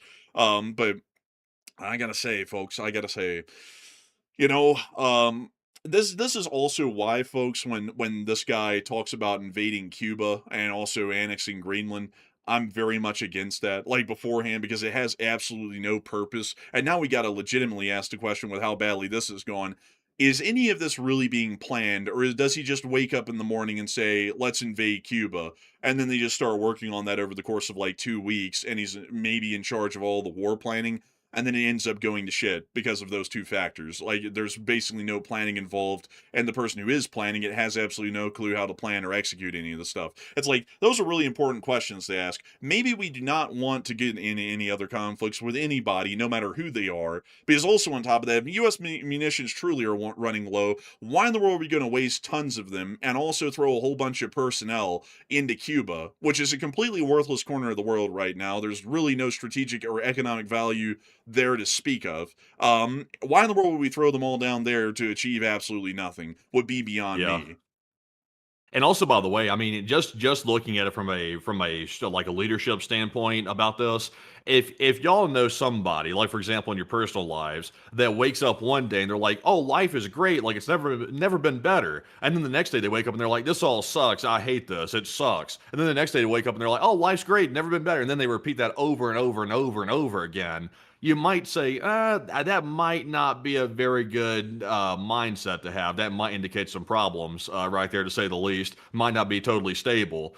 That's the problem I'm having right now with the way the U.S. is operating. The U.S. leadership literally just said, when they broke or ended the ceasefire, they said that the Iranian leadership is evil. They had to come around and learn that. Now they know Iran's evil. You can't negotiate with them, and we're going to finish the job because they won't play fair. So I was like, oh, well, that's a good position to take. But now we're hearing, oh, well, actually the talks are back on. It's like, well, what happened to them being evil? You can't negotiate with them and they're terrorists. It's like, what happened to that? It's that flip-flopping that happens all the time. I mean, you can't act like that when you're in charge of a country. I mean, you can't do that. That's manic, to say the least.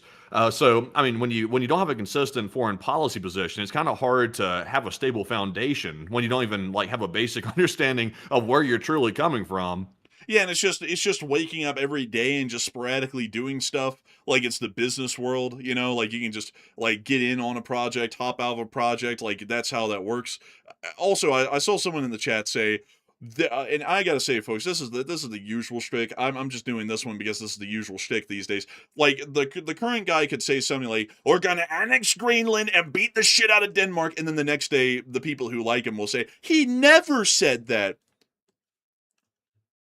He announced right here in this clip the plan to annex Greenland earlier this year in January, right after the whole Maduro thing ended. He moved right on to Greenland and was like, let's annex Greenland. Like, that was the whole thing. Like literally like word for word. So you can't pull the wool over my eyes just being some random person being saying, Martha, he didn't say that. No, he said that. Like, he literally said that. Maybe we should stop this.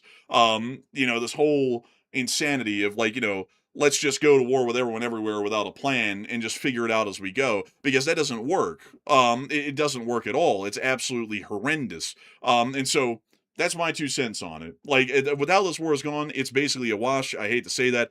It's just extremely excruciating to watch that, because our country will pay for it. And also for that, I'd say it's probably smart not to go into any other wars and to have folks start focusing on the back end side of things, like making sure we're ready to fight a war instead of just going around and trying to get into every war we can when we're not even planning for them. So with that, I hope that does address that the best I can. And we actually have that poll finally cooked up. Filibustered enough that we got the results. So Matthew, what are people thinking right now about U.S. weapon shortages, and what are you thinking as well? Also, by the way, I'll put a post under the likes tab, by the way, if you could grab that one. I'm going to reference it here in a minute I'll give my opinion about the poll. But the poll says Israeli sources claim that the U.S. is lying about air defense missiles being low to pause the war. And what are your thoughts? 46% of the audience said the U.S. is actually low on missiles, while 31% said the U.S. has plenty of missiles right now, and 16% said I'm 50-50 on this one. Also, click on that post if you would. But I would say on this one that I think that the U.S. is actually low on missiles. That's my guess. I think they're actually low on it because we had heard that before from various different mainstream media outlets. And now we're hearing from other mainstream media outlets claiming they have anonymous sources saying that the missiles are low. Now, obviously, the U.S. leadership's not going to come out and say that because they don't want to let everybody know that there's been a lack of planning on that side of things. But I would tend to believe that they've probably run through quite a lot because they're using extremely expensive interceptors to shoot down very cheap drones, and that wears down stocks dramatically. That's why Israel was having a hard time defending themselves, even with their very potent Iron Dome system. They were having a hard time back when Iran was attacking them because they're also using the same doctrine. Very expensive interceptors to shoot down very cheap drones. And that simply makes no economic sense whatsoever. So I think we're actually low. But at the same time, though, I think there's another problem. The U.S. doesn't know what they're doing, the leadership right now. They really do not know what they're doing. They're floundering like a fish on this one, and they don't have a strategy. And that's sort of exacerbated by the, on and off kind of manic thinking that's going on right now, where one day they wake up and they're like, the Iranians are evil, we're going to fix them up. And then the next day they're like, well, let's talk with them again, even though they said they were just evil the other day. So I just don't know. And also, by the way, I mean, these posts right here that the enforcer is clicking through right now, these are apparently posts that came out of the Truth Social account of the president today after he restarted the talks, apparently, with Iran. And I mean, I mean, this is crazy. I mean, to see this coming from a president's insane. I mean, it's not even political. If any president, the last one, the one before that, or any of them put out stuff like this, it's like, strike on card like this crazy AI junk, I would be saying that they're crazy. I don't care who they are. I mean, it's just nuts, especially since he just paused the war again. But Enforcer, what say you? I mean, I didn't even want to show this stuff tonight because it's so embarrassing, honestly, folks, to look at this kind of stuff. And also the self-aggrandizement. Like, look at this, folks. This is one of the things that I found interesting.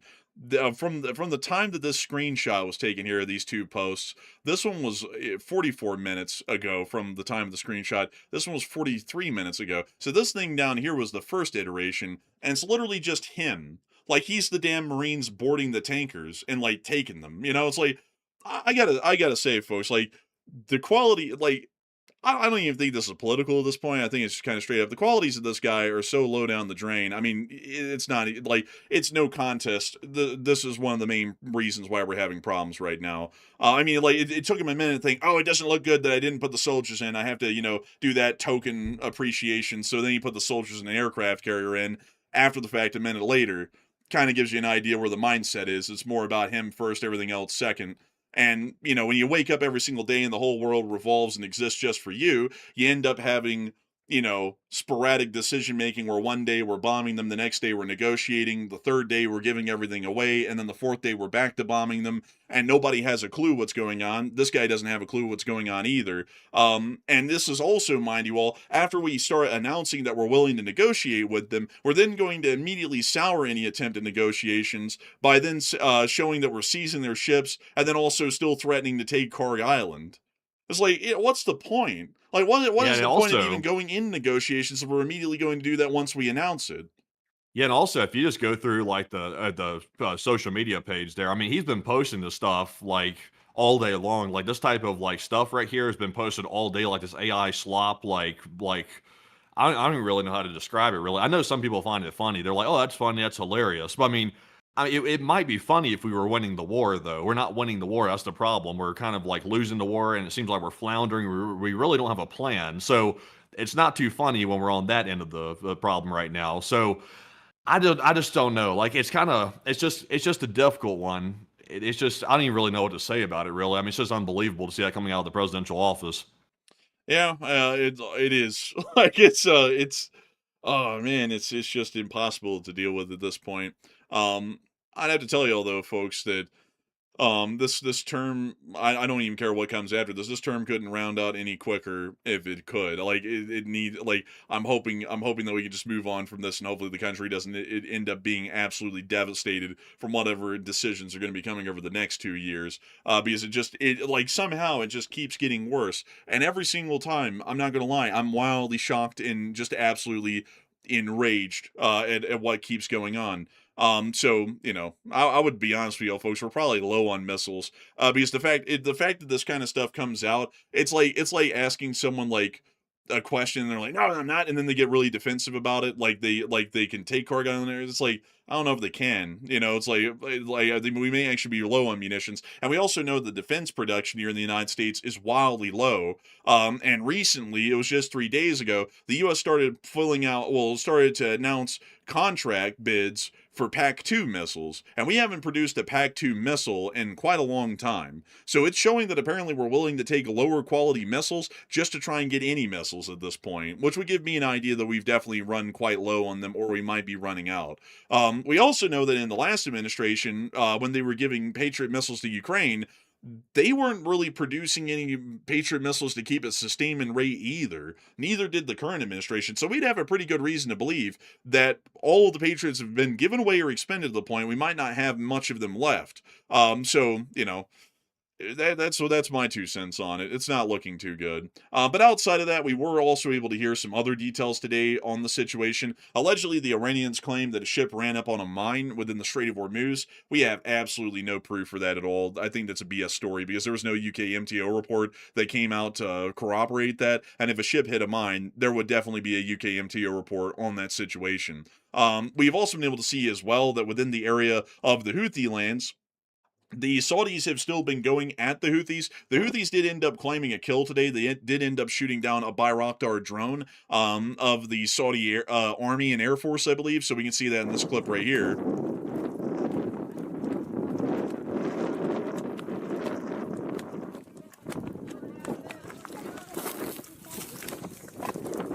Oh wow. He's walking kind of funny. Also, does this guy have duct tape on the front handguard of his AK? I think he does. Look at that walk, though. I mean, he's like, what is that? The swag walk right there. I mean, what was that? Bro, what the hell? Maybe a little alcohol, possibly. I'm not sure. He's kind of walking a little funny. Is he barefoot? Yeah, maybe that's why he's stepping on sharp stuff and he's trying to like not step on it or bro, something. He's stepping on like glass and stones and shit, bro. He's like walking like that. Bro, why in the world would you be walking around the middle of the desert barefoot or walking around anywhere barefoot? He's a pimp.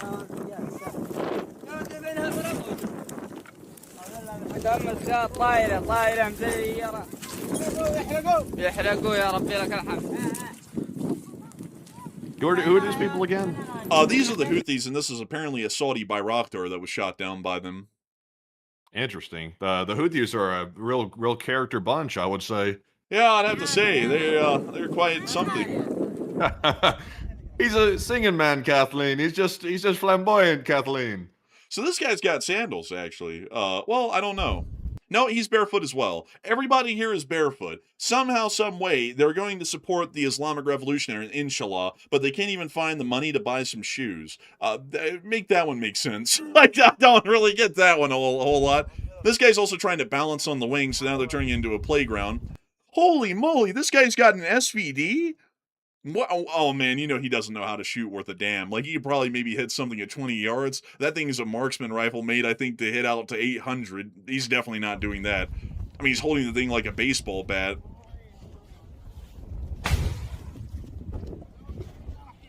There was something that just... I love that. This is completely optional, by the way, to stand, like, this close to, like, something that could explode. Completely optional. Like, this is not a requirement. It is not a requirement. And also, we can see the motley crew here. We can see that some of them have what I would say is questionable attire. Like I would say it looks like it's been out in the sun for 6 years, maybe eaten by a couple of rats, and then they put it on. But nevertheless, here they are.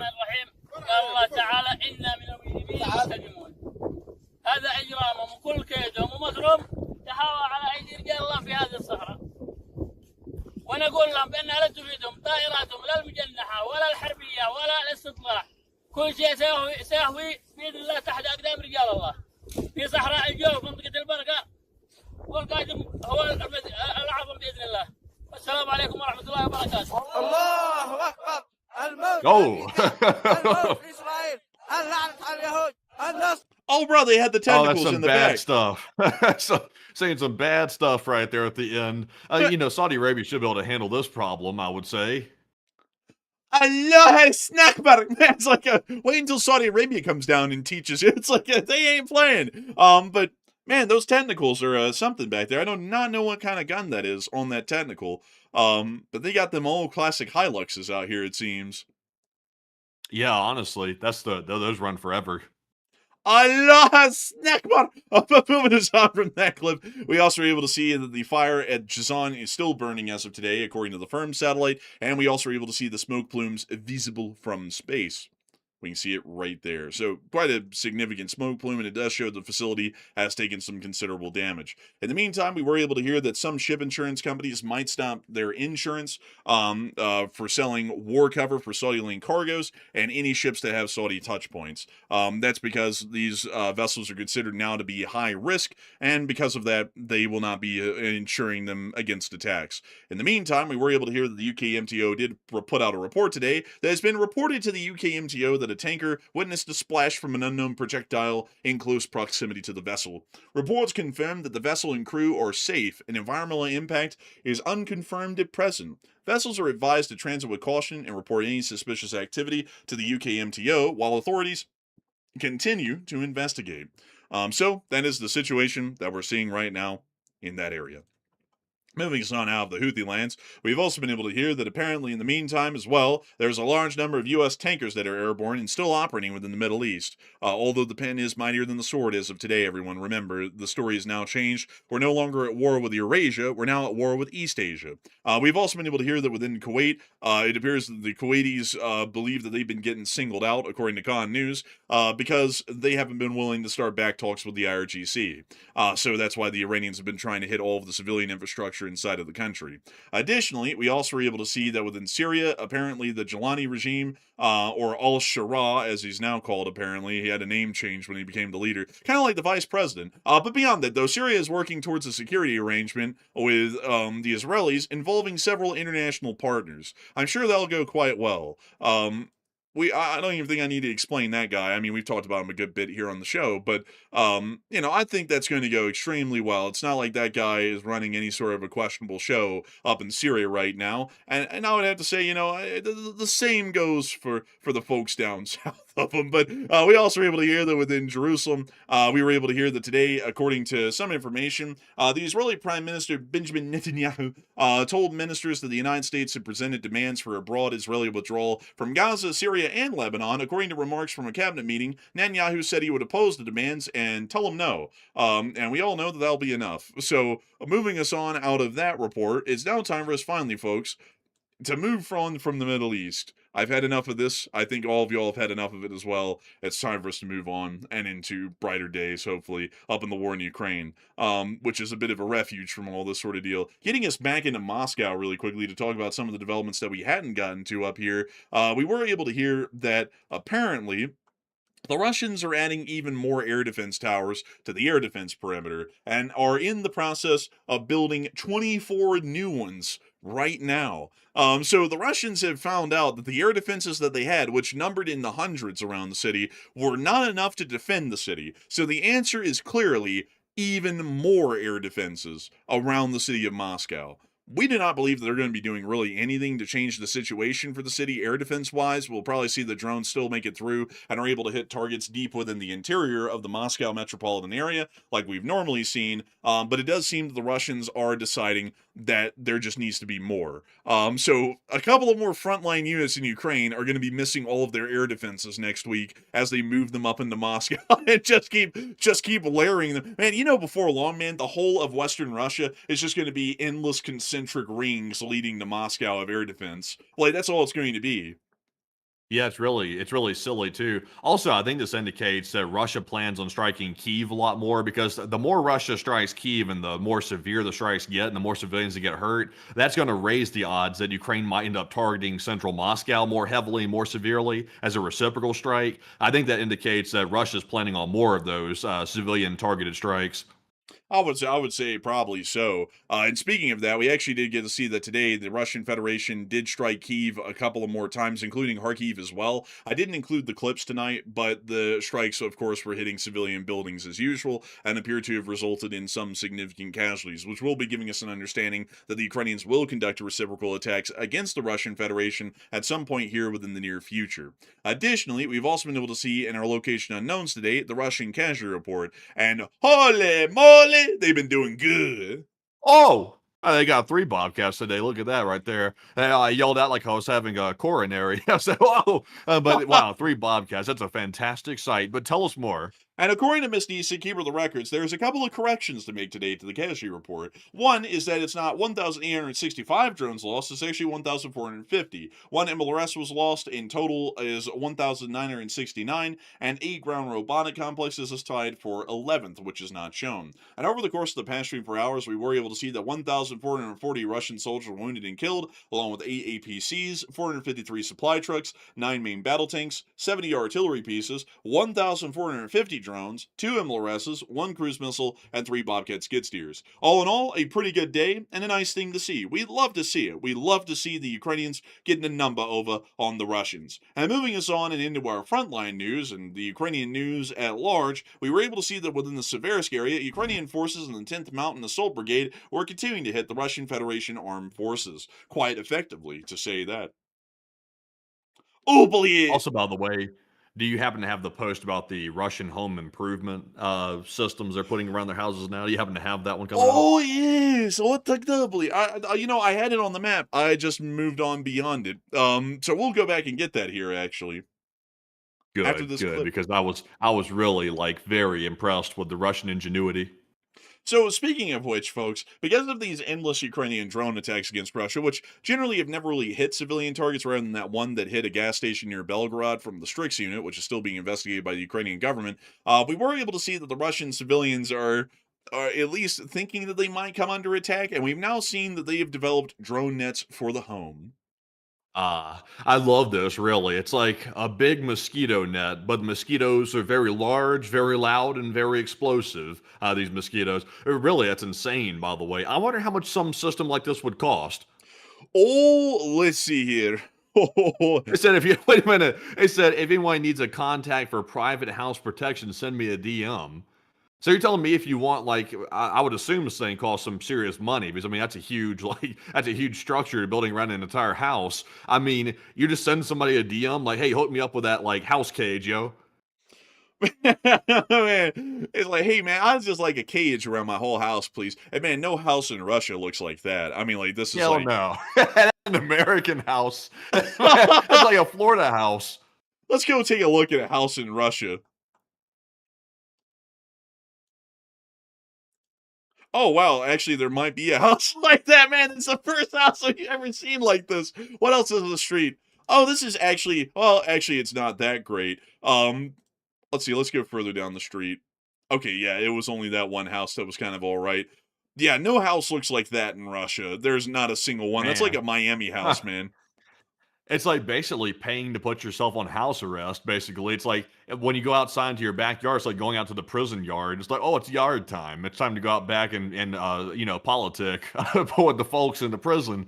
Basically. I mean, that's just absurd that they're actually installing like legit like cope cages around their houses, or at least advertising it. I don't think any Russians, except for the ultra wealthy, will be able to afford that. Man, looking at these houses, I think they're lucky to afford new siding and some fresh paint. I mean, yeah, man, like, oh my god. It might be cheaper just to rebuild the damn thing if it hits this old nasty barn house right here. Might be cheaper to let it burn. Bro, these houses are so old and so termite ridden. Literally, a strong breeze can tip them over. But for some reason, there's a market out there to build a net around them. It's like the force from the wind from the explosion, even if it doesn't hit the building, is going to knock these over. It's like they're hardly standing. You know what? Let me go to another city because I always like to say, folks, that we try to give it a fair run. So let's go to another city. I'll show you all this one here. Here's a little area with houses. Yeah. It's literally the same Yeah. everywhere. Also, by the way, putting a drone like system around your house, that implies that Ukraine is hitting civilian homes, which they don't. Ukraine doesn't hit single family civilian homes. They never have. So it's like, why all of a sudden it's like the places that need the nets are like government sites, oil depots, refineries. That's the places that get hit, not civilian homes, especially not the mansions. You know, you're absolutely right. But you know another thing, Matthew, that I just realized about Russia? Russia is literally the movie, like the real life movie equivalent of the book 1984. You remember that movie that they made us watch in school? I think so. It literally is like that in real life. Like, let's say they're about to stand at a derelict train station. Some guy's going to come and go, "You heard that they increased the chocolate ration from 200 grams to 100. That's double plus good." Man, really, the whole of Russia looks like that. Like, look at this. Like, would you or would any of y'all want to live in this? I would No. love to. Hell no, boy. You lying or you crazy? Like, you If the lying. rent was cheap, I would go anywhere if the rent was cheap. I wonder how much the rent is in one of these like hellholes. It's probably, man, honestly, man, you could probably sing a song and get along and get one of these places, honestly. Let's see here. The average rent in Russia typically ranges from $320 to $500 Mm. USD. So Tucky G is right. It is cheaper to live in Russia. The groceries are cheaper. The rent is cheaper. But what's the cost? Your entire soul. That's the cost. Your soul. Your soul dies. I mean, you go to the commie block, you go to the Khrushchevka, and you lose your soul because there is no soul here. I mean, look at this. It looks like depression hell. This is a place, folks, that I tell you. You know what's interesting, folks, is that I watched, folks, recently a Louis Theroux documentary on South Africa. That's the one, Matthew, where you're talking about Louis Theroux going, that's where they shambok him.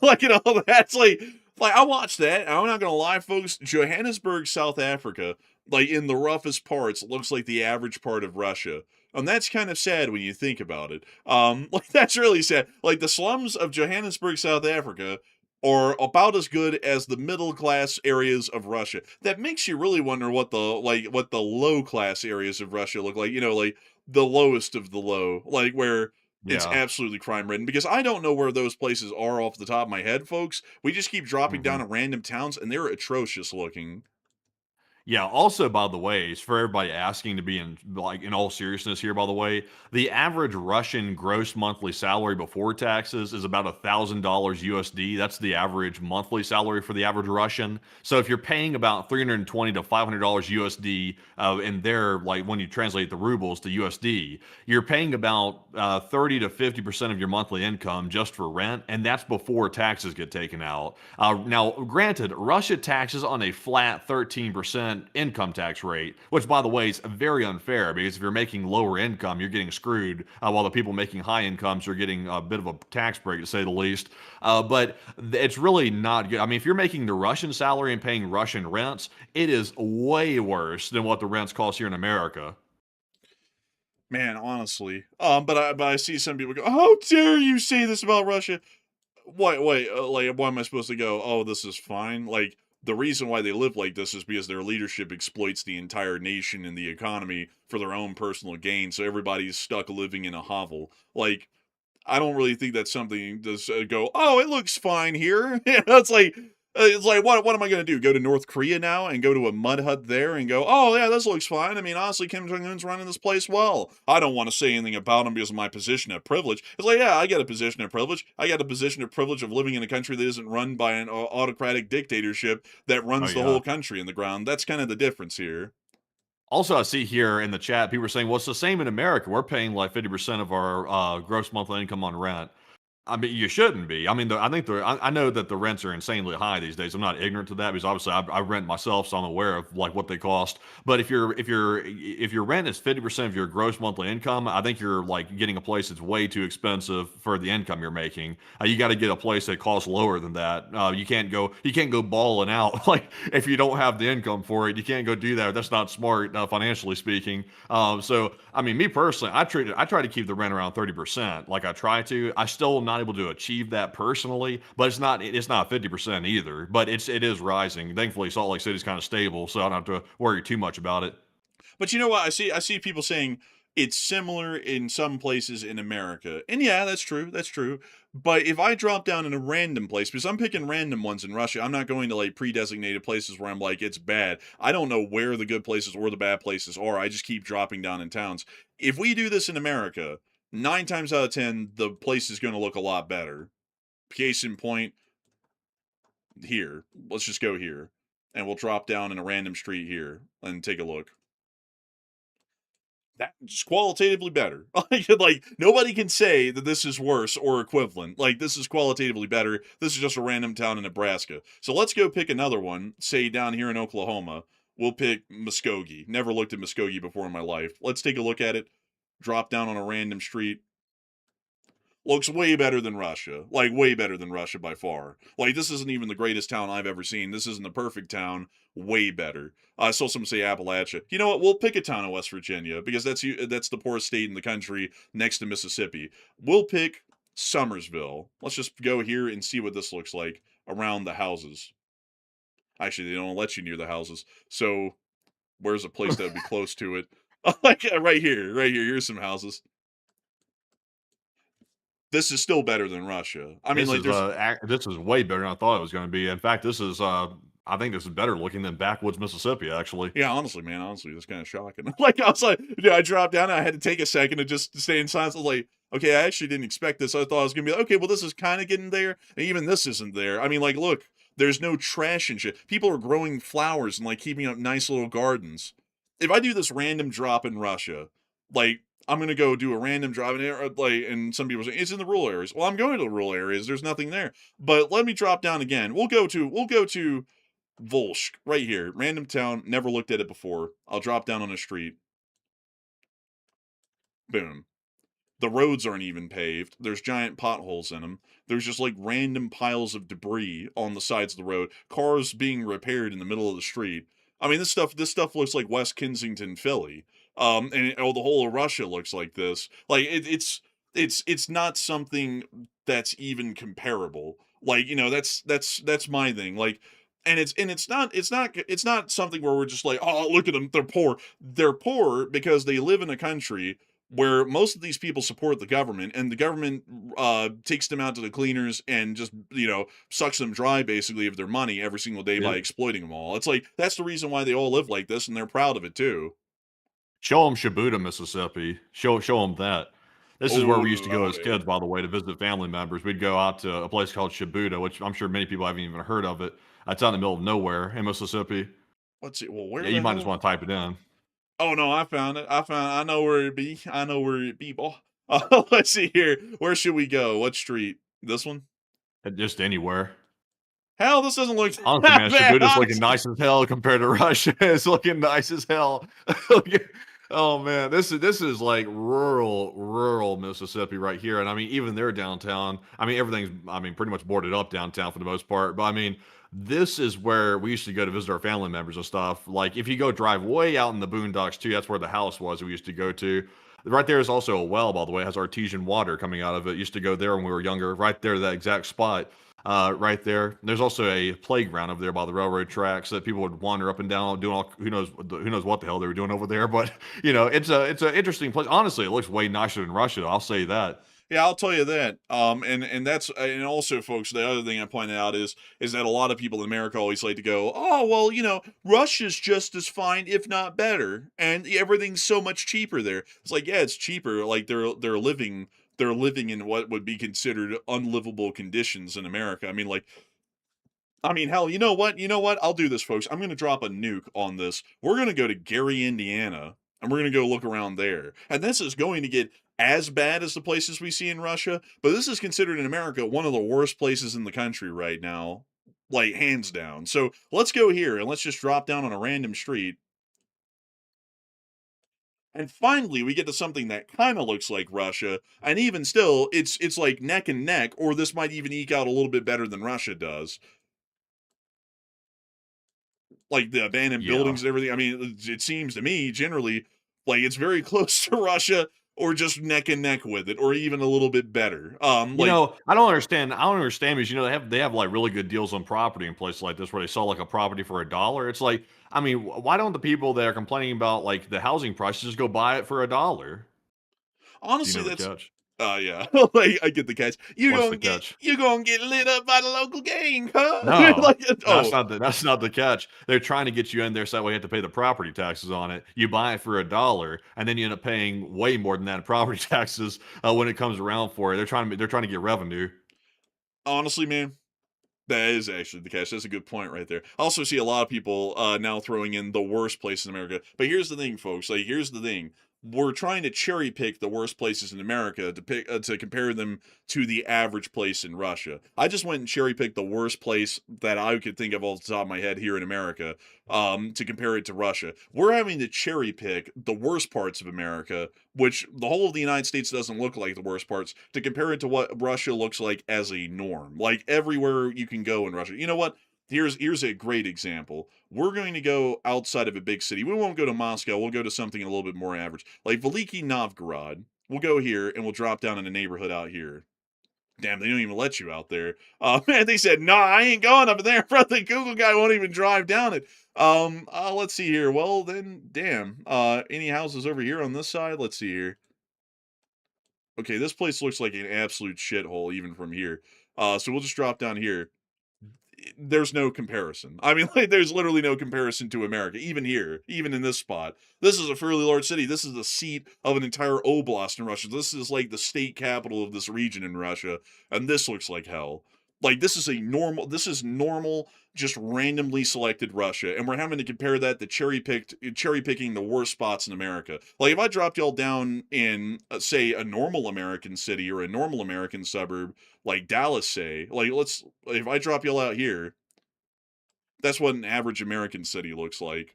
It's night and Oh, it's day. great. It's great. And then they have like a Dunkin' on every corner, a little Dutch Bros, stuff like that. I mean, they got a little bit of everything, every single like normal corporation on every block. But also, by the way, do you want to see the absolute isolated, worst, most depressing town on earth? It's in Russia, by the way, Vorkuta. which is no shock to anybody. No, it's not that. It's actually Norilsk. Isn't that the Nickel Town? I believe so. But go take a look at Norilsk This is and the let's see Nickel if they have a Town. street. Yeah, see if they got a street view. Let's see here. They don't allow that. Oh, Like, there's some like, pictures in the middle. Pictures in the middle.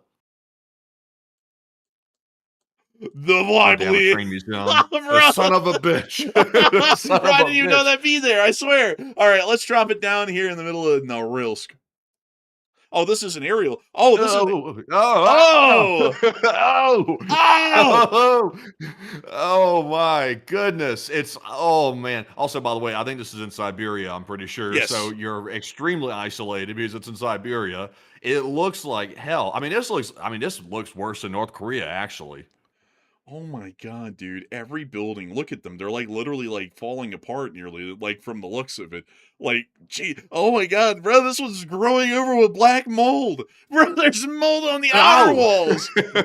oh, oh goodness, man. Honestly, man, this looks like when you think about the USSR, like before it like fell, like this is what you think about is a place that looks just like this. I mean, this is bad. I mean, this truly like earns the reputation most depressing on earth. I would like to see inside of one of those apartments right there. I know they don't take pictures in there. It's probably too dangerous, but I'd be curious to know. You Bro, know, this used to be a gulag, by the way. oh yeah, I know, man. But you know, like this building over here, man, with like all the mold growing on it. This is like their local zoo. This is like the living animal, and they have a community event where they feed the mold, like sacrifices to keep it alive and well. You know. Man, I'm not even sure if antidepressants are going to help you in a place like this. I don't think that's going to dig you out of that hole that this place is digging. This is digging down to bedrock. Like when it comes to like your mental state living in a place like this. I mean, how many people live in this damn place? Let's pull up the population of this thing and see how many people live in this. Population pop of Norilsk. I'll just put in pop. It'll get it. Oh my god. 175,000 poor souls live in this city. Jeez, and also by the way, you can't even go to Norilsk. Like if you're even a Russian, you can't just go to this place. You have to get special permission from the Russian government. It's up to you to determine why they do that. I think it's because the place looks so horrible and it's like the conditions are so bad they don't want anybody to see it. But those people are basically trapped here that are in this place. Oh my god. Look at this. Ew. Bro, there's literally rust coming off of the railing, like streaking down the wall. Do you see, folks? This is why, like, even in the worst parts of America, it doesn't even get to this. Like this is beyond the American mind. Like, I don't even think the American mind can comprehend such a low as this, or any provincial Chinese town in communist China. Like, those get really, really bad. And just to be fair, folks, just to be fair, we're gonna go off in the middle of nowheres, like to a very small town. Let me find one. New Sharon. We're gonna just drop in here. We're gonna look. This is not the best town in America. I can say that clearly. This is maybe like a 5. But even then, it's better than Russia. Randomly picked towns versus randomly picked towns in America and Russia. America's going to win every day. Yeah, I would say so.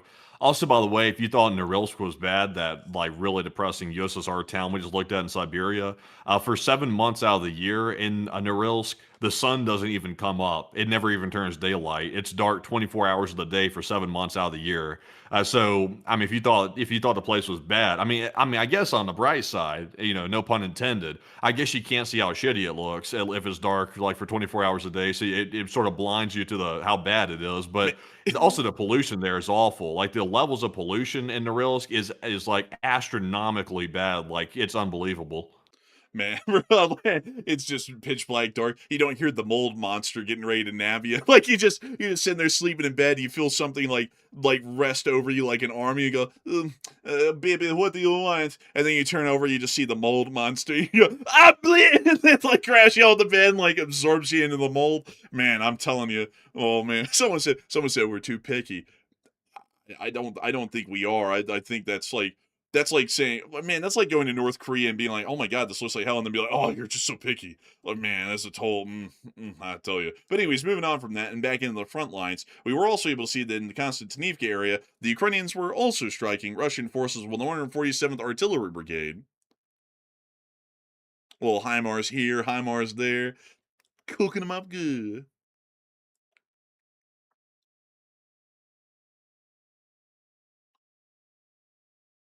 We see them just hitting them all over there.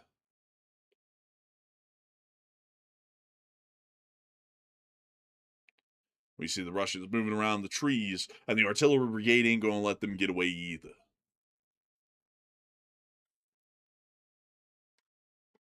While we're watching this, I'll put up a poll on if you had to pick the most depressing place to live and you had to live in one of them, which one would you pick? I'm going to put the most atrocious options on the list.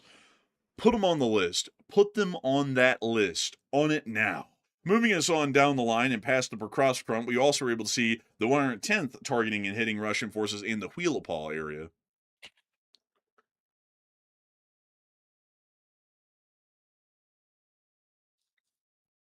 And here they are. They're getting them. And again, and again, and again.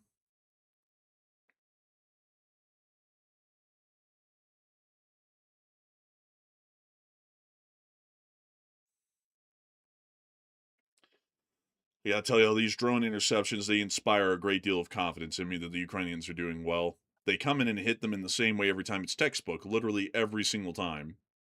Look at that. Every time. Right on the central fuselage or the wing roots. Look at that. Central fuselage again. The central fuselage again. Impressive stuff. Impressive. And with that, we're going to be moving on from that clip and down onto the Zaporizhia front, where we're also able to see more Russian forces getting hit by the 10th Army Corps. There goes a Bohanka. And another UAZ-469. Nice. And a Russian soldier, Ruski Soldat Bliet. And another one, Obliet. And another one, Bliet. And a dirt bike, Bliet. And another Russian soldier. And another one. And a vehicle, Bliet. Automobili Technica, Bliet. And a drone flew right into the building, cleared out renovation, what they call it. And that's the end of that clip. But they've done quite a good work down there. Meanwhile, on the M14 highway, the highway to hell is still in full swing. The Ukrainians are destroying so many trucks. The destruction is becoming nearly unbelievable at this point. Destroy trucks literally everywhere.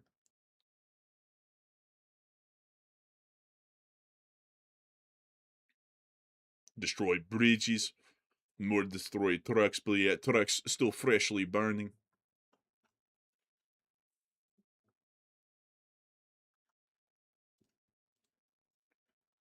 It is something else, Bliet. Beautiful, really. Beautiful, Bliet. Moving I just created the most hellish list of worst places. This poll right here is going to be the hardest poll some people have answered in their entire lives. This is a masterfully constructed like a set of choices here. Like it's just so bad. Man, honestly, man, I mean, like, bro, you could have picked a better place in North Korea. I mean, Pyongyang's literally the nicest spot in the country. Why didn't you pick Chongjin? I don't know, but I was going to know where that's at. Oh, well, I mean, I guess you're right with that. But anyway, so that, we also have another clip here of more supply trucks getting hit. Well, actually, this was on a railroad. We actually got to see that a Russian filmed on a moving train a burning fuel tank at the rear of the train that had been hit by a Ukrainian drone. Oh, and we'll have to mute that because they got the opera running, or they're running the music for the races. And they're literally just pouring out fuel along the whole side of the railroad and burning everything on the right-of-way. Beautiful. Man, impressive stuff down there. But moving us on out of that and on into the area of Krim, we also were able to hear that a substation and a power plant appear to have been hit overnight in strikes. And additionally, we also were able to see some Russian air defense fire in this clip as well around the area of Simferopol.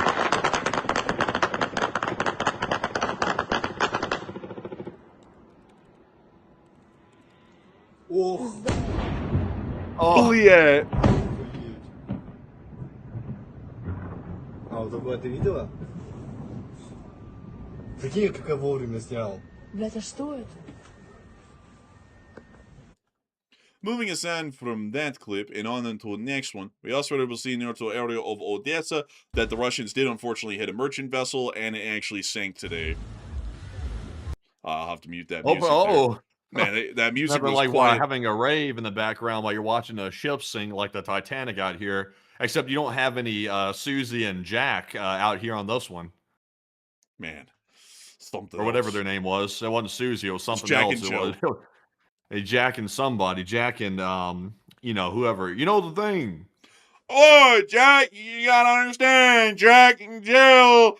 they went up that hill and they took a pill. But anyway, so that's actually all the news that we have for the day. And with that, it's time for us to move on into the second segment of the stream, where we get to talk to each and every single one of y'all. After we had a humdinger of a fundraiser tonight, we were able to see that the Lee Spring Army has amazingly and incredibly raised a whopping 1 second, folks. Oh, damn, bro. I hate. Oh my that. God! What was that? What was that? That was me having to refresh the live stream that I have to have in the other window to see the fundraiser total. So annoying. So annoying. That just scared the shit out of me. I literally jumped out of my chair and twisted around. I thought somebody was behind me when that just happened. Don't ever do that again, man. That just got my heart rate going 100 miles an hour. I gotta do it. This is the only way I can see the total. But beyond that, though, we have raised a whopping $2,571 for over Ukraine. An absolutely incredible figure. And before we move on into this question segment, I do want to make sure that we call out the top donors in between the last segment and this one. So Matthew, now that you're calming down from a near heart attack, who are the top donors that we can thank?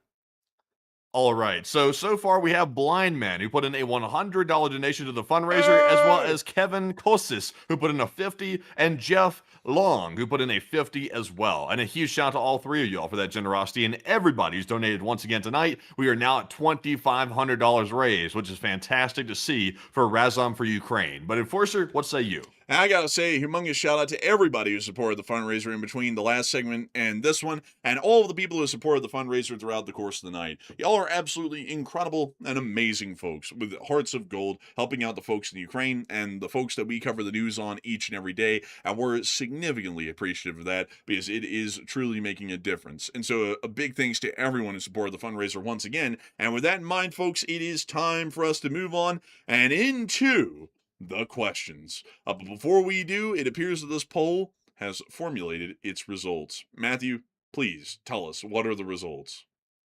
Okay, so in a hypothetical future world where the First Amendment has no application anymore and you're forced to run for your lives and find somewhere where you won't be found, you have to go and hide somewhere and it can't be a good place. You have this list of hellish places that you could flee to. Which one would you live in? 39% said Baghdad, Iraq. 27% said Norilsk, Russia, Siberia. 23% said Damascus, Syria. And 11% said Pyongyang, North Korea. And this is a tough list. This is a rough bunch here. This is a roster here that makes some people cry, depending on who it is. This is a tough one. I'm surprised so many people said Baghdad, Iraq. I mean, that's kind of surprising right there. I got a little bit of Asian in there with Pyongyang. I got a little bit of European in there. I guess maybe like possibly with the Russia. We got a little Middle Eastern in there too with the Syria and Iraq. I would say for me, this is such a tough one. Let's see here. This is just getting me all giddy thinking about these hellish places to live in. I would not pick Damascus, Syria, because you literally have no stability there.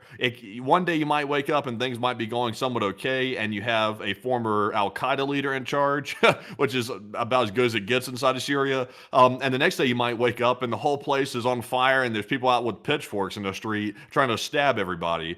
So I would not pick Damascus, Syria. That's probably one of the worst places in my opinion. I would probably pick.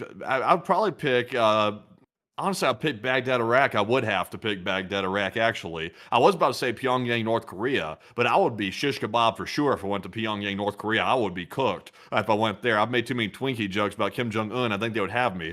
And Norilsk, Russia, I just couldn't handle that depression. I mean, it looks like hell. At least Baghdad, Iraq, you have a little excitement. It kind of looks a little bit nicer than Norilsk, and it's not quite as bad as Syria. But Enforcer, what say you? Decisions. I gotta say, folks, out of these options, let me think again. Let me think. I mean, honestly, folks, I'd probably end up picking.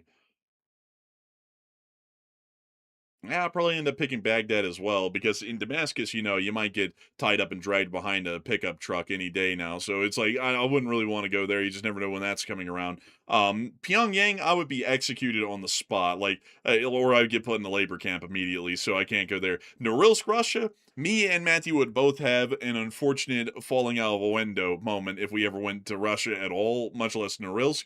So I'll probably pick Baghdad, because that's the one place where we would not die instantly, really, once we arrive. So, that would be my 2 cents. I would be with the 38%. I pick Baghdad. But if y'all really want to know a terrible place, allow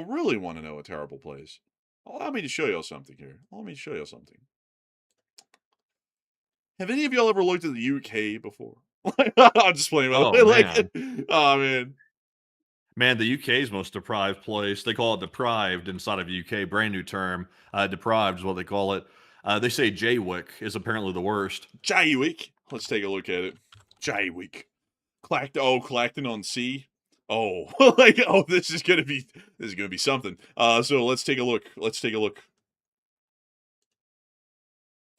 Still better than Russia. Like, It's not I'll even- tell you that. it's just like, man, this isn't even bad, really. I mean, honestly, like, I mean, if paint's you missing. really put it in perspective, like how bad it can get in the world, I mean, nobody would scoff at anything in America. But then again, we don't want that to be our standard here in America, where it's like, well, if you go to Baghdad, it's worse. It's like, well, I mean, obviously it's Baghdad. It's like a war-torn country that's been through hell and back. And we don't want to like base our standards on that. We want to be a little bit, higher end than that if we can possibly get there. And hopefully Iraq will get there one day too, but it might take a little longer. But I mean, this still looks way nicer than like the worst places. Man, honestly, man, like, this is the most deprived part of Britain. Is like, if this is the most deprived, like, they're doing fine in Britain. Like, honestly, it's like, this isn't bad. I've seen worse places here in America. I mean, that I could think of. Well, let's think of another place, folks. That would be kind of bad off in Britain. Let me think here. What about New Delhi? I think that's not in Britain. Like, that's a No, oh well, I mean, man, you're gonna get the political people going in a minute. But if you go to, I'm talking about like actually like India. I'm talking about like New Delhi, India, like for like places that people. I could have put that on the list. I didn't put that there. Okay, folks, so there's a game out there, actually. There's a legitimate, like, geolocation game out there where it's a challenge. You have to drop down on Street View in India, and if you win the game, if you can find a Street View where there is no littering or trash just like all over the street and whatnot in India, that's an actual game. And so far I've played it a couple of times, and I have never been able to succeed at this game. So let's go to New Delhi. We'll drop down here. Yep, lost the game. Like, lost the game, like, instantly. But This is one place I wouldn't survive. I wouldn't make it here. Like I just really wouldn't. Like I would be so overstimulated in a place like this. I think I would be like one of those crazy people on the side of the road going, what you looking at? I'm really one of those people after probably a week of being in New Delhi. I just couldn't handle this. Like, it's just like, I mean, you can't even step outside your door without being like overloaded, like for the most part. Like, my mind's not geared for a place like this. wait a minute, did I just win the game? Dude, I think I just won the game. Bro, there's no trash on this street. Oh my god, I won. I've never won this game on air. Like, no, well, not even on air, off air. Like, and I just won it. There's no trash on the street. At least that I can. Do you see any? Like, when we're doing a 360 here. I mean, this is a very clean street. Oh, I cannot believe this. Like, I finally won the game. I'm not even really playing it. Wow, look, there's like, well, well, actually, I don't know if that's like trash or displaced bricks or whatnot. There's like bricks all over the ground around here, like loose ones. But I cannot believe it, folks. I found a street with no trash. This is actually like news. Let's see. So if I drop down in another spot, actually, I found some trash right there at the end. But if I drop down another spot, like over here, that's insane looking. Let's see here. Do this. Drop down in Paranganj. But that's apparently one of the worst places in New Delhi. Apparently, Paranganj. How do you spell that? So that way you can just type it in. Paharganj. So it's this area here. All right. So let's do it. Put us on the street and let's see what we got cooking. Oh, they don't let you on Oh. most of these streets. Like, Oh yeah, this is yeah. this is getting like to the essence. Yeah, this is like, look at how much chaos is going on here. I mean, the road. I mean, there's a road in the midst of this. Like, there's a road right in the middle. But you look, there's a dog in the street. There's stuff all over the side. I mean, just this one area right here. I mean, just looking at Google Maps was having me wanting to spaz out. and there's trash like intermittently on the street, so this wouldn't be a winning sight here. But like there's a little pile of it right there. And so I gotta say, folks, I don't really think I could make it here, like straight up. I'd have to agree with Anthony. And it's also just so busy that I would truly never be able to calm down because it would just be too overstimulating all the time. And have you ever watched like travel clips of people going there literally all day and all night? All you hear outside is beep beep beep beep beep beep beep beep beep beep beep beep all day, every day for 24 hours a day, 7 days a week. It's like I couldn't handle that. I would literally lose it within hours. I'd be like, stop! Like, please, I beg of you, man. I'd be like going mental. Let's Let's see. see here. Density of New Delhi. What's the density of the population here? Extreme. So 4,000 people per square kilometer. My God, 4,000 people per square kilometer, bro. That's like, oh my gosh, 10,500 per square mile. Let's see here. Let's see. Well, that is insane. What is New York's density? Let me pull that up real quick to get a comparison. New York density. So it's oh my goodness, man. Oh what? Oh wow. So New York's the most densely populated major city in the United States. It averages about 27,000 people per square mile, and New Delhi has 10,000 people per square mile. So actually, New Delhi is like way less populated than New York. Man, that's actually wild. I didn't know that. It's actually insanely interesting because I always thought that New Delhi was pretty dense. And also, I gotta say, it's it's very interesting the variety in the streets that you get here. You know, like how some of them are just not paved and they're literally filled with like trash and whatnot. Um, you know, it's interesting. But let's go look at another spot rather than New Delhi. Let's go look at how about this one? Let's drop down somewhere here. Oh, okay, this was a real shock right there. Like dropping down there. I mean, goodness, I don't know what this is. Like it's just a pile of stuff. Looks like a missile. Honestly, kind of looks like it's Scud. Like the weapons of mass destruction are in India. Man, let's see. Well, how about another part of the city?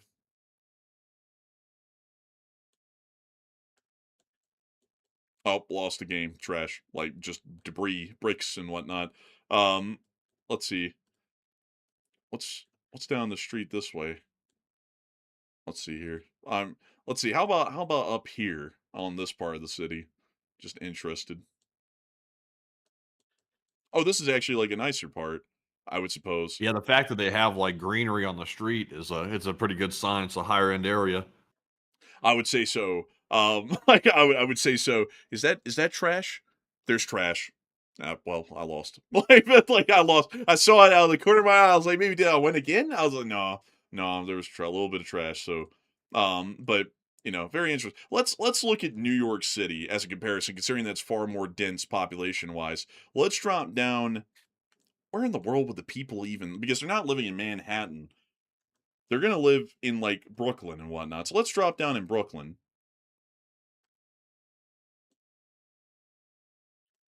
Oh, this is actually like really cool looking. Yeah, they call this a borough. A burrow. That's what rabbits live in, burrows. Yeah, they call it a borough because it's like one of the boroughs of New York. Honestly, man, this place is like actually pretty nice. Like really. I mean, like, rather than the buildings mean- being old, they're well kept. Yeah, well, I mean, you basically are forced to live in a closet and pay like $4,000 a month though to live here. So I mean, it's not really that nice once you factor that in. What's up with all of these people? It's a community. It's community. Like it's my fellow Americans. I mean, like, let's go up to Jackson Heights. Let's take a look up here. Damn, wow. Man, honestly, New York is not looking too bad, actually. I kind of thought it would look like not great, for some reason, but this is actually pretty decent, all things considered. And what is this, the Bronx? This is, I believe it's still Brooklyn. Let's go to the Bronx, which is up here. Let's go to the Bronx and take a look around here. We'll drop down on this street. Bro, people say New York's tough. Bro, New York looks nice. Yeah, but I mean, you don't know if you can walk down the street and, like, not get stabbed or not. Like, you don't know, like, what part of town you're really in. I don't know the place that well. But I mean, it says here. Also, by the way, huge shout out to Hal Rose. By the way, he's throwing a $333 support for the Dang. fundraiser right there. Huge shout out to Hal. We're now almost at $3,000 raised actually right now. A big shout out once again. But to get back to our rabbit hole here, it looks like in the Bronx, it looks like for a 1 bedroom, like little small studio apartment, you're at like $3 grand a month, and that's the Bronx, which is not super desirable from what I've heard. Yeah, I mean, it is really expensive there, but it doesn't look bad though. Like it's just highway robbery, but it doesn't look incredibly bad. Someone said go to Jamaica, which is actually a place, by the way. It's not like Jamaica is in like Kingston, Jamaica. It's Jamaica right here. And this is actually where the main terminal is for the Long Island Railroad. I know it because of that. So let's drop down on the street and see what we've got. Oh, hell, the Jamaica's supposed to be bad? Oh, hell no. This looks fine. I mean, this looks fine, you know? Like, what? Oh, this is civil court right here. No wonder it looks fine. All right, let's go pick another street then in Jamaica. How about this one up here? Like maybe this one's not good. Oh, this place is fine. This place is fine. What is everyone talking about? What in the world is everyone talking about even? This place is totally fine. Like, it looks fine. I mean, I don't know if the people here are nice. But it looks fine. Like, great place. And okay, so pull up, Matthew. What is the worst part of New York City? Let's go find it. Let's cherry pick it. Let's see here. Brownsville in Brooklyn is the most dangerous, it says.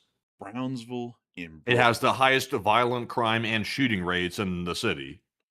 Brownsville in Brooklyn. Where is this in Brooklyn? You could just type it in. I could type it in, but that's too easy. Let's see. Brownsville in Brooklyn. It's here. Okay, so. Okay, so these are public housing buildings, by the way. You can always tell them because they're always cross-shaped. I don't know why. But let's see here.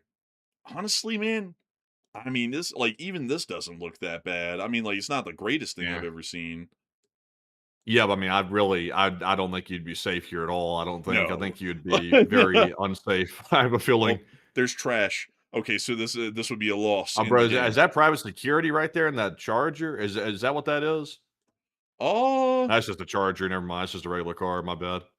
they also have the roof sheds for some reason, although these buildings don't look like they're collapsing. But the roof sheds are usually around whenever anything might have a threat of collapse. So that might give us an idea of the condition of these buildings. They look okay on the outside, but on the inside, I would assume they're not. But I mean, it's not extremely bad looking. I mean, it's not like Russia, like as far as like the visual appearance of it, it doesn't look like Russia.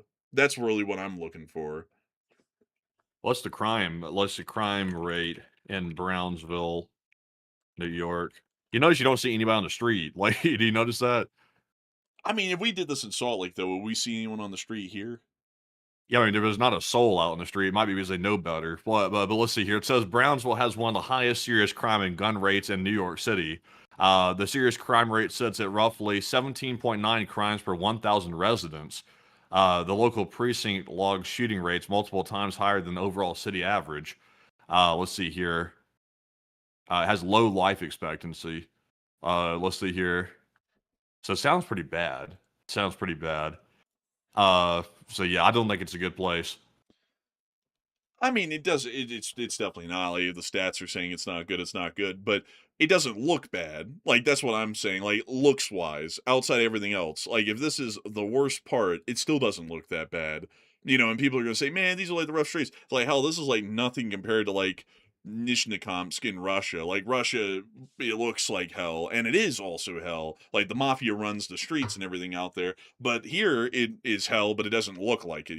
Very, very big difference. And also, the rents in Brownsville is expensive as hell. I mean, for like a normal size apartment, you're paying $3 grand a month here too. You'd have to be out of your mind. You'd have to be straight up out of your mind. I don't know what the projects cost like to be in there. I think you have to meet certain income requirements to live in those. But I mean, if you meet those requirements, I don't know how much they're paying. Man, let's see something. I also saw Zurich say, "This is the part of the show where the Americans show they're better because their low-income places look better than yours." Well, where are you from? Like, well, where are you from? Like, we can go to your country and look around. Like, I generally say, as my standpoint, that any Western country that's in the American sphere of influence, if you go to them, they're going to look fine. That's generally my take. Like, it's really more so American-based, though, with that, because we're from America, and I know what America looks like compared to these other places like Russia and China. But if you want to tell us what country you're from, I'll be more than happy to go there and look. And, like, not cherry pick, just randomly pick stuff, and then we can cherry pick the worst spots and look at those. But let's see. Also, someone said, I'm surprised we haven't visited China yet. China doesn't let the Street View car hardly anywhere. Like, you can barely put him down on the ground anywhere because they don't want you to see anything. Yeah, that's literally all we have to work with on China. So it's nothing. And that's really aggravating because if we got to see Street View in China, the facade that China's built about themselves propaganda-wise would completely come apart. It would be their undoing. Let me go pull this up. Average, let's see, average Chinese town. Let me type that in and show y'all pictures. So this is what an average town in provincial China actually looks like, which is what they won't let you see on the Street View, because they don't allow the Street View. So most of the country is completely forbidden from seeing, but it looks like that. Yeah, yikes. Or it looks like that. That's another one. Oh, man. And of course, I'm not picking the tourist towns like these. Like, these are tourist towns, so they're going to look better. We're picking the ones that people actually live in and work out of, like that. Which isn't really that bad, honestly. It's just really, really tight, like, very constricted. And let's see here. Well, how about another picture of an average Chinese town? Oh, look. You know, at least the rents are a little bit more like the rent in China is kind of a little bit lower than the average U.S. rent in proportion to income. The average gross salary in China is about 1,500 USD per month, and the average rent in China ranges from $240 a month to $920 for the most high end apartments you can get. So, like comparing that to what Russia is paying for a proportion, I mean, China's got it much better. Yeah, they do. I will say that they do have that better. But it's like, when you look at what they're living in, well, like the normal Chinese person, it's like, is it really better? I personally would not live in China. Like, even if there wasn't a threat from the government, like coming to arrest me because I've spoken against the CCP, I still wouldn't go to China just because I just don't. There's no place better than home. I like America. Like, America has problems, but I wouldn't live anywhere else on the planet. It's just too much of a culture shock, really. I think. Yeah, I would say so. Like, that's one thing I gotta say is that in most places it'd be a culture shock. Also, did that person I talked to respond in the chat so that way we could look at their country? Um, did they? It doesn't look like they did. If you did, put it in again because I might have not seen it. But that's average China right there. That is average China. You just don't get to see it. Because most of the giant tall skyscrapers that you see on like the little social media clips, that's what China wants you to see. They don't want you to see how the average people in China are living, and they're living horrendously. And I know a lot of people are gonna be like, but there's millions living in those nice places. China is a country of 1.4 billion people. So if there's like 10 million people or 100 million people, 300 million people even living in these nice places, that's only 20 to 30% of the population living in a nice part of the country. Everyone else is still Yeah. living in the dumps, basically. Well, here's my question for everybody that talks nicely about China. I thought in communism, I thought they're supposed to eliminate private landlord situations. So you're supposed to have basically free or state provided housing for the most part. Maybe pay a nominal maintenance fee or something, and the housing is mostly free. How come they're paying normal rents in China? Like they're paying rent like any other country that's not communist. That's a good question. That's a good question. It's man, China really is screwed their people over big time. They have all the governmental features of communism where the people really don't have rights. But at the same time, though, they have all the bad elements of capitalism where you have to pay the rent and all this other stuff that communists were supposed to have pride in. It's supposed to be free. Most of the stuff in communism is supposed to be free, but China doesn't have anything for free. And you get all the negatives of communism and all the negatives of capitalism wrapped up in one really? one present. That It's sucks. terrible. It's brutal. Also, let's see here. Someone said, let's see. So to go around to some random countries in Europe, let's go to a random place in the UK that's not the worst. So I'm going to move my mouse around the map. Matthew, tell me when to stop, and we're going to zoom in and go to a town near to it. So tell me when. There. Luton. Oh shit! Like, bro, they got a rap. Bro, like, this might be a rap, folks. I know Luton has been dissed on in Britain extensively, so let's see what we've got. Honestly, man, I'm not gonna lie, folks. I think the UK looks fine. Like, a lot of people are always like, "Oh, the UK's like a shithole." Honestly, like, this looks fine to me. It's usually overcast in Britain most of the time, though, and that's the one thing that might be a bit of a detractor. But outside of that, I mean, this doesn't look bad. Like, it's not. It doesn't look bad, at least visually to me. Now, if we go here to the row houses, though, this is where it does start to get bad looking. Yeah, this doesn't look good. Yeah, not really. All right, so let's This go is to where you France. see those dudes walking up and down the street with those clipboards and those uniforms. They're like, "Do you have your TV license?" And they're like, "I don't have a TV license. I'll never have one. Take it and shove it." Excuse me, we're with the police. We heard that you were making some hateful speech. You said you didn't like Danish pastries. You know that's offensive to the Danish people. But anyways, moving aside from that, we're going to go on to France. So I'm going to move the mouse cursor around and just tell me when. Right now. Reims. We'll go here. I don't know if that's how you pronounce it, but we're going to go here, and we're going to drop down over here. France is a fine place. Randomly picked. It looks all right. What do you think? Yeah, I mean, this looks okay. I mean, it looks like something, possibly like maybe a little schizo for some reason. I don't know why. The Like, back rooms? Like, honestly, yeah, like, why does it look like that? The sky's too blue, the walls are too tan, the streets are too perfect. It's like, is this even real? Pirate Clark's about to come out from Clark's discount furniture store. Let's see here. So now Germany.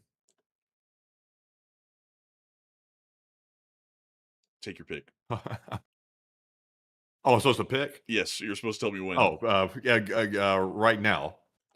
Castle. Let's go take You're a just look picking here. whatever you want, man. You're just giving me the illusion of choice. Bro, I'm literally stopping right when I hear you audibly go there. Like, I'm doing my best, man. I'm like doing my best. The election's rigged. I was about to say that. This is like freaking elections. Well, look at this place. This place looks fine. This place looks great. Look at it. And what is this? Is Germany? This is the town of Kessel in Hessen, Germany. Yeah, I mean, this is pretty good. Yeah, this isn't bad at all. I mean, look at that. And many of Germans, they complain about their country. And it's like, it looks fine to me. Like, I bet there's some places to gripe about, though. But honestly, it doesn't look too bad. Honestly, this looks great. All right. One more, and then we're going to move on and into the questions. Which one is it going to be, Matthew? I'm going to let you pick. Poland, Czech Republic, Austria, or Hungary. It's got to be one of those four. Austria. All right. Tell me when. Now. Okay, so it was like somewhere around here, like near Graz. So you can pick Graz, or you can go to a town to the west of Graz. Which one? To the west. How about this Judenberg? We'll go here. Okay. Like, man, I didn't name the town, all right? Like, I'm just working with what we got here. Austria, what y'all got going? What y'all got going in Austria? Oh, wow, look at that. I love now Austria is like Switzerland. It's like basically like a cousin to Switzerland, like the way they have their country, like how clean it is and stuff like that. I mean, I don't think there's really a bad place in Austria necessarily. Nah, not really. I don't think so. Unless we don't know of it and there is, but I don't think there is. I mean, honestly, this place looks fine. Look, they even have wine and gut. Van and gut. That's actually good. Oh, man. But let's see. This is the Grazer Psychic. I don't know how to pronounce that. But let's see here. They got the United Colors of Bennis something, and then the letter's missing. And it looks like they closed up shop there, sadly. But Austria looks fine. It looks fine. Now, if we did that in Russia, very different story. I'm not even going to randomly pick. Like, we're not even going to do the mouse thing. We'll just pick this town. It'll be good enough. Totally different. Like, totally different. Yeah. I think Putin's government's done wonders for the people. Oh yeah, they look like they're living in modern times. That's for sure. They've made it to the space age and all. And like we were just doing, folks, with every other place, we're randomly picking towns, usually small ones in these countries, or the places that are not like the national capital or internationally renowned. Man. And in most European countries, it looks fine or it looks great. And then you go to Russia, it looks like a shithole. Same thing in America, it looks fine What here. about what about for the last one? What about Israel? You know, I'm always getting those calls from Tel Aviv. They're always like, "Come on down to Tel Aviv." I'm like, I don't know. But I'm joking about that, by the way, just to make that clear. But go check it out. Put us down there. Did they let the Street View man drive around? Now, Matthew, I have to ask you a question like Luther. Are we talking about Israel's in Israel and the West Bank, or are we talking about Israel's in just Israel as like a one-state or a two-state solution? I don't get into all that. Man, welcome to welcome to West Bank. But beyond that though, I'm just, you know what? Let's just pick one at random. It's not going to be one of the big ones. We're not going to Tel Aviv, so let's pick anything but Tel Aviv, including the West Bank, and we'll go there if we can. Okay, let's put them down somewhere. I don't know the place that well. I'm trying to think. Well, how about Nazareth? No one really talks about Nazareth a whole lot, right? What the hell's up with I this? think it's Like, in the Bible. is this place like covered in salt or something? Like, I dude, think I it's can't even. cloud. Man, I was gonna say, I was like, I can't even see the streets. Let's just drop down here. When was this at? When was the satellite image taken, by the way? Back up for a second and see when it was taken. I have a hunch here about something. This was during 2026. 2026. That's interesting. There's cloud cover like that. Usually they don't have it. Yeah, look at that. It's all over this area and nothing else. I thought for a minute maybe Israel wasn't allowing the satellite to photograph, or they were saying they didn't want that or something. That's why it was like that. Oh, maybe. Yeah, that might be the case. So let's see. Let's do that over again, and let's drop down here. I'm not gonna lie, this ain't really looking too hot. Nah, I don't. I don't really like it. Like, well, what else do we have here? This was taken in 2011, so the Street View car has not been around since. Um, I wonder why, because it's a very long time not to go with the new Street View. But this place is not looking too great. Well, how about we go look at the West Bank, like Hebron? What the hell happened? What the hell was that? Did A you lot of see people that? say Bro, that. there's a military airbase there, bro. What is this? You're not supposed to see that. Man, that's their future plans. Right? Like that's their ambitions. So let's go here to the town and drop her down. Oh, they don't allow Street View in any of this. So let's just pick one of the. Honestly, I'm gonna say it. This place ain't it. Like no matter where it is, I don't know. It just doesn't look as good as the others, you know. It's very historic. It's like they built it way back BC and they never changed it AD. Man, that was like real. Like man, like that's like real. Like that's actually probably like a good explanation. That's probably legit. Let's see here. Is this one of those settlements? It looks like it is actually because they have let's see. They have this here. Um let's take a look at what this looks like up here. I don't know It's what kind it of is. interesting looking. The arid environment deal, it just doesn't really vibe with me, you know, folks. Like I don't know what it is about it, but I just can't really get behind like deserty or arid areas. Yeah, And honestly, this I still need doesn't I need look some that good. water. I need some water in the air. Also, what in the world is this building made out of? Ye old cobbles? Like it's like a brand new apartment building. It's like built like it was in like 600 BC. I thought like limestone. I think. Man, they got damn Fred Flintstone living up there with the foreman of the quarry. Like where they just like stack this stuff. What is that? It's like is that a checkpoint? Oh no, it's not. It's not. I don't. Interesting. Interesting. I'll tell you this, folks. I don't know. But anyways, with that, it is time for us to move on and into the questions because we've been doing this around the world thing for a minute. Around the world, around the world. But anyways, Matthew, what do we got?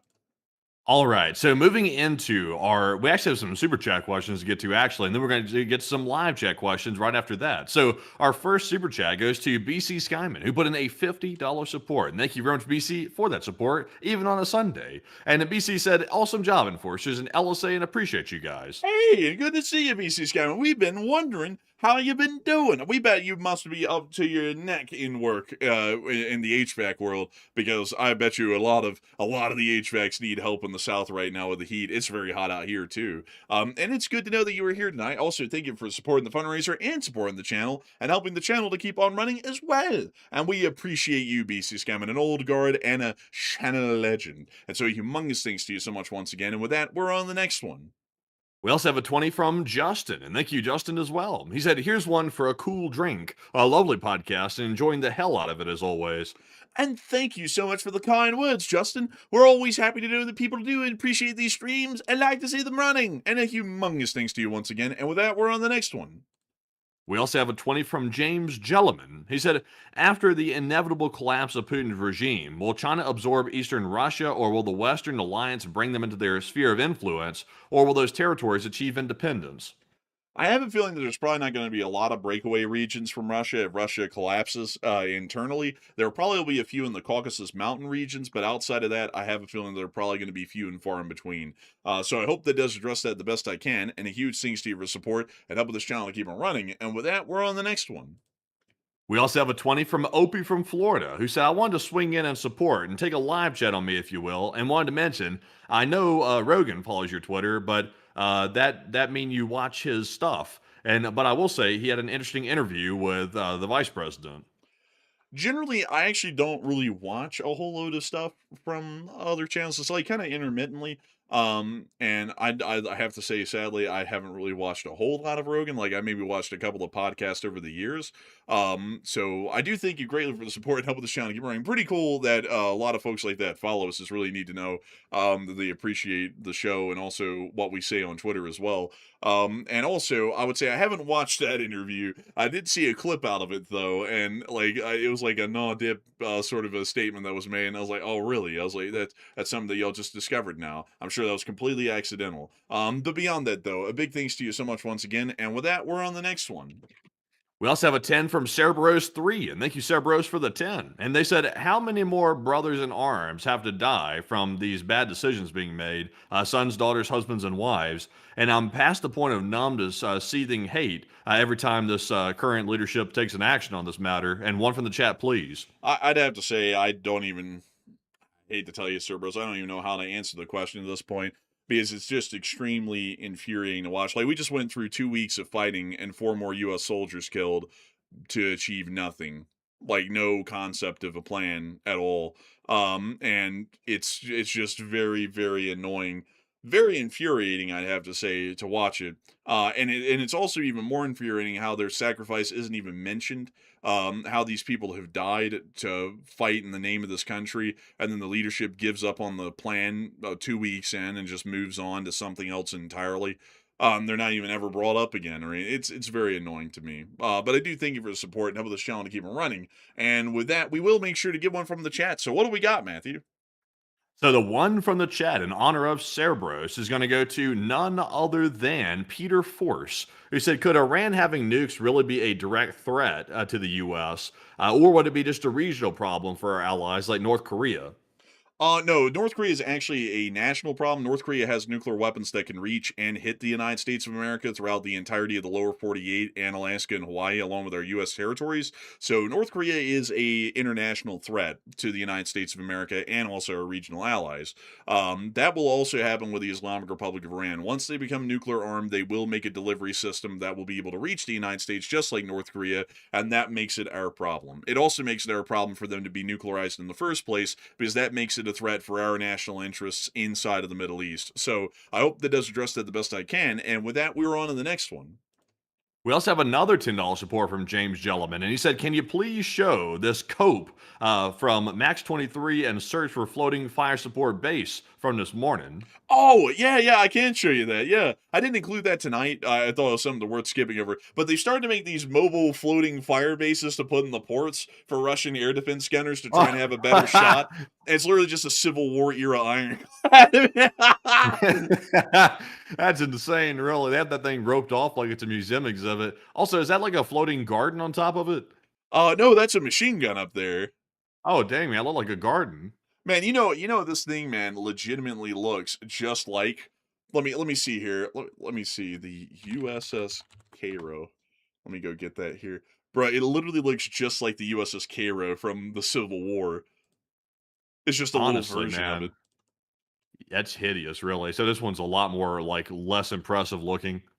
Man, honestly, the Cairo was pretty cool looking. Also, by the way, folks, some of y'all are like, "Isn't that Cairo?" It's weird. There's this town in Illinois called Cairo, but for some reason it's called Cairo. I don't even know why. And the ironclad, which was a riverboat, was actually named after this town, so it's technically the Cairo. I don't know. I don't know why they call it that. It's kind of like how in Alabama there's a town called Arab, but it's actually pronounced Arab, Alabama. Like no joke, that's how it's actually supposed to be pronounced. So like that makes sense. It's just how it is sometimes. But beyond that though, this thing is absolutely pitiful. It's so sad. Like they're getting to a point that everything they're doing is literally an act of desperation, and it's just pitiful at this point. But I hope that does address that well. And a big thanks to your support, James, and help with this channel to keep it running. And with that, we're on the next one.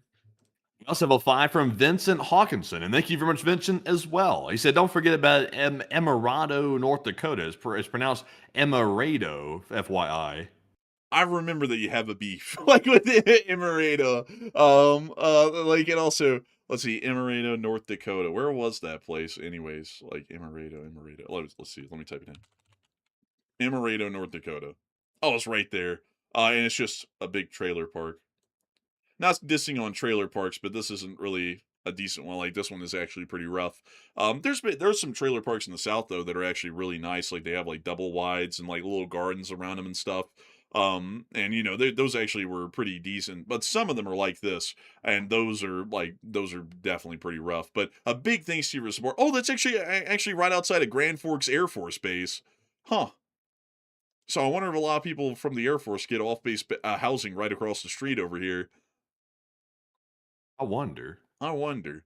Man, this would be a tough place to be, man. The nearest town is Grand Forks, and that's literally the only thing for hundreds of miles in every direction is Grand Forks. Or you can make the whopping venture down to Fargo, which I'm sure is breathtaking. Yeah, it's just a normal, like, Midwest kind of city, but, that would be a tough place to be stationed out there in the middle of nowhere like that in North Dakota. But big thanks to your support and I'm with this channel to keep it running. I hope that has addressed that well. And with that, folks, it's finally time for us to get on into the Morse code decoders in the live chat. So what do we got, Matthew? And our first of the Morse code decoders tonight is Paul, Kevin, Mason, Joni, Norm, Arabelle, Heroic Fluffness, Kush, Crypteric Sire, and Brian. They said the Morse code says, "What is Russia going to do without any Timu goods or some bebop to-dos and LOT LSA?" And and that's the sound of money. Y'all got that down on the nail. That's the Morse code message tonight. Holy moly. I got to congratulate y'all once again for always being correct with that Morse code message. Lee Sparrows and Gore getting that correct time and time again. Holy moly. And it's really impressive stuff right there. I got to give y'all a big shout out for that. And with that, it's now time for us to get on. Well, I just choked on my spit for no reason. To get on and into the live chat question. I also saw Professor Skinny say, "I live in Fargo." Well, I'm not dissing on Fargo. I'm not dissing on Fargo. I'm just saying, it's not like the craziest thing out there. It's not like say, I don't know, like living in like Scranton or something. You have like New York like an hour away or anything. It's like Brad. huh? Scranton? Scranton, yeah. Oi, Jack, I living in Scranton. I'm living in Tuckahook. Man, whenever you said that, it reminded me of that like Ice Age creature, that scrap thing that was always chasing after that Oh nut. yeah, bro. That little, what was his name? Scrat. It was. Yeah, it was Scrat. Oh, I thought that was just like a thing you were calling it, like the little scrat thing. I was like, yeah, it's a scrat thing, but what's it called though? And apparently it's scrat. Like, duh. But beyond that, though, Scranton, Scranton. That's one hell of a place, Scranton. You know, there's a lot that goes on here in Scranton. Um, but beyond that, though, it's so interesting to me though the Midwest because there's not anything out there really at all. Like when we were driving out here to Salt Lake City, like the biggest things in the middle of Nebraska was just a North Platte and like some big casino that was in Kearney here. And I forgot the name of it, but that was like the only thing in the middle of the state. Outside of that, it was literally just fields and cattle, and that was it. You know, the Russians have a place that sounds like North Platte inside of Russia. Have you heard of it? What is he called? It's called Nordsplat, and it's called the front lines. Man, that was a pretty good one. That was a pretty good one. Man, after a punchline like that, we're gonna have to get on into them damn questions proper. And so Matthew, what we got? So this one here, our first question goes to Alexander. He said, "What's the difference between the FP7 and the FP9 ballistic missile?" The FP9 is, I believe, capable of actually, the FP9 is basically Ukrainian-made Iskander, and the FP7 is kind of like a modified surface-to-air missile that's now doing ground attack. So the FP7 has a maximum range of 200 kilometers, and the FP9, just to make sure, has a range of 855 kilometers. So it's really more about range and payload capacity, because the FP7 is smaller in both range and payload capacity. So I hope that does answer that question incredibly well. And with that, we are on to the next one. We also have here a question from Enforcer Crow, who said, "Do you see the U.S. starting war in Iran as a benefit to Ukraine or as a detriment?" It really didn't affect them too much, honestly. Honestly, it's kind of something that Ukraine's indifferent to. It's basically a whole different corner of the world for them, although it's kind of nearby. It's basically a different corner that Ukraine really isn't involved in too much, and it really hasn't changed Ukraine's position with NATO or the Russian Federation for that matter. So I would say it's not really positive or negative. It's more of an indifferent sort of an outcome for the Ukrainians. So I hope that does address that the best that I can, at least in my opinion. And with that, we're on the next one. We also have a question here from Beefin, who said, "I think that there is a break in the fighting so that the U.S. can rearm. We've been pounding them for 3 weeks. Let's not get hung up on what we call it. Talks is a code for rearm." Now, it could be what they're up to, but the problem is, though, here's the problem. The U.S. can't keep doing this like on and off like strategy. That's how you lose the war right there. The U.S. needs to go in with a strategy, and they should have already had that strategy before the war even got kicked off. I thought they had it because I could have sworn they've been wargaming this stuff out for decades. So when we were saying it'd be good to deal with Iran, we assumed that they had a coherent plan in mind, but that was apparently a wrong assumption. Apparently they didn't. They thought if they attacked the top leadership, then in the first week they would fall apart, and then Iran would surrender. But that was a blunder, incompetence, whatever you want to call it. That was unbelievably stupid to think that. So I would say that maybe the U.S. is trying to actually talk because they want to see if Iran's will has been broken, but it's not going to work like that. Maybe they're rearming too. But Enforcer, what say you? So, according to Zelensky, very recently in April of 2026, he was stating that according to what the U.S. had told him, the U.S. only produces 60 Patriot PAC-3 missiles a month. Iran fires about that many ballistic missiles in a day. So if we're rearming to go back to war, we're rearming to get back literally 1 day's worth of munitions to go at it again for 2 weeks.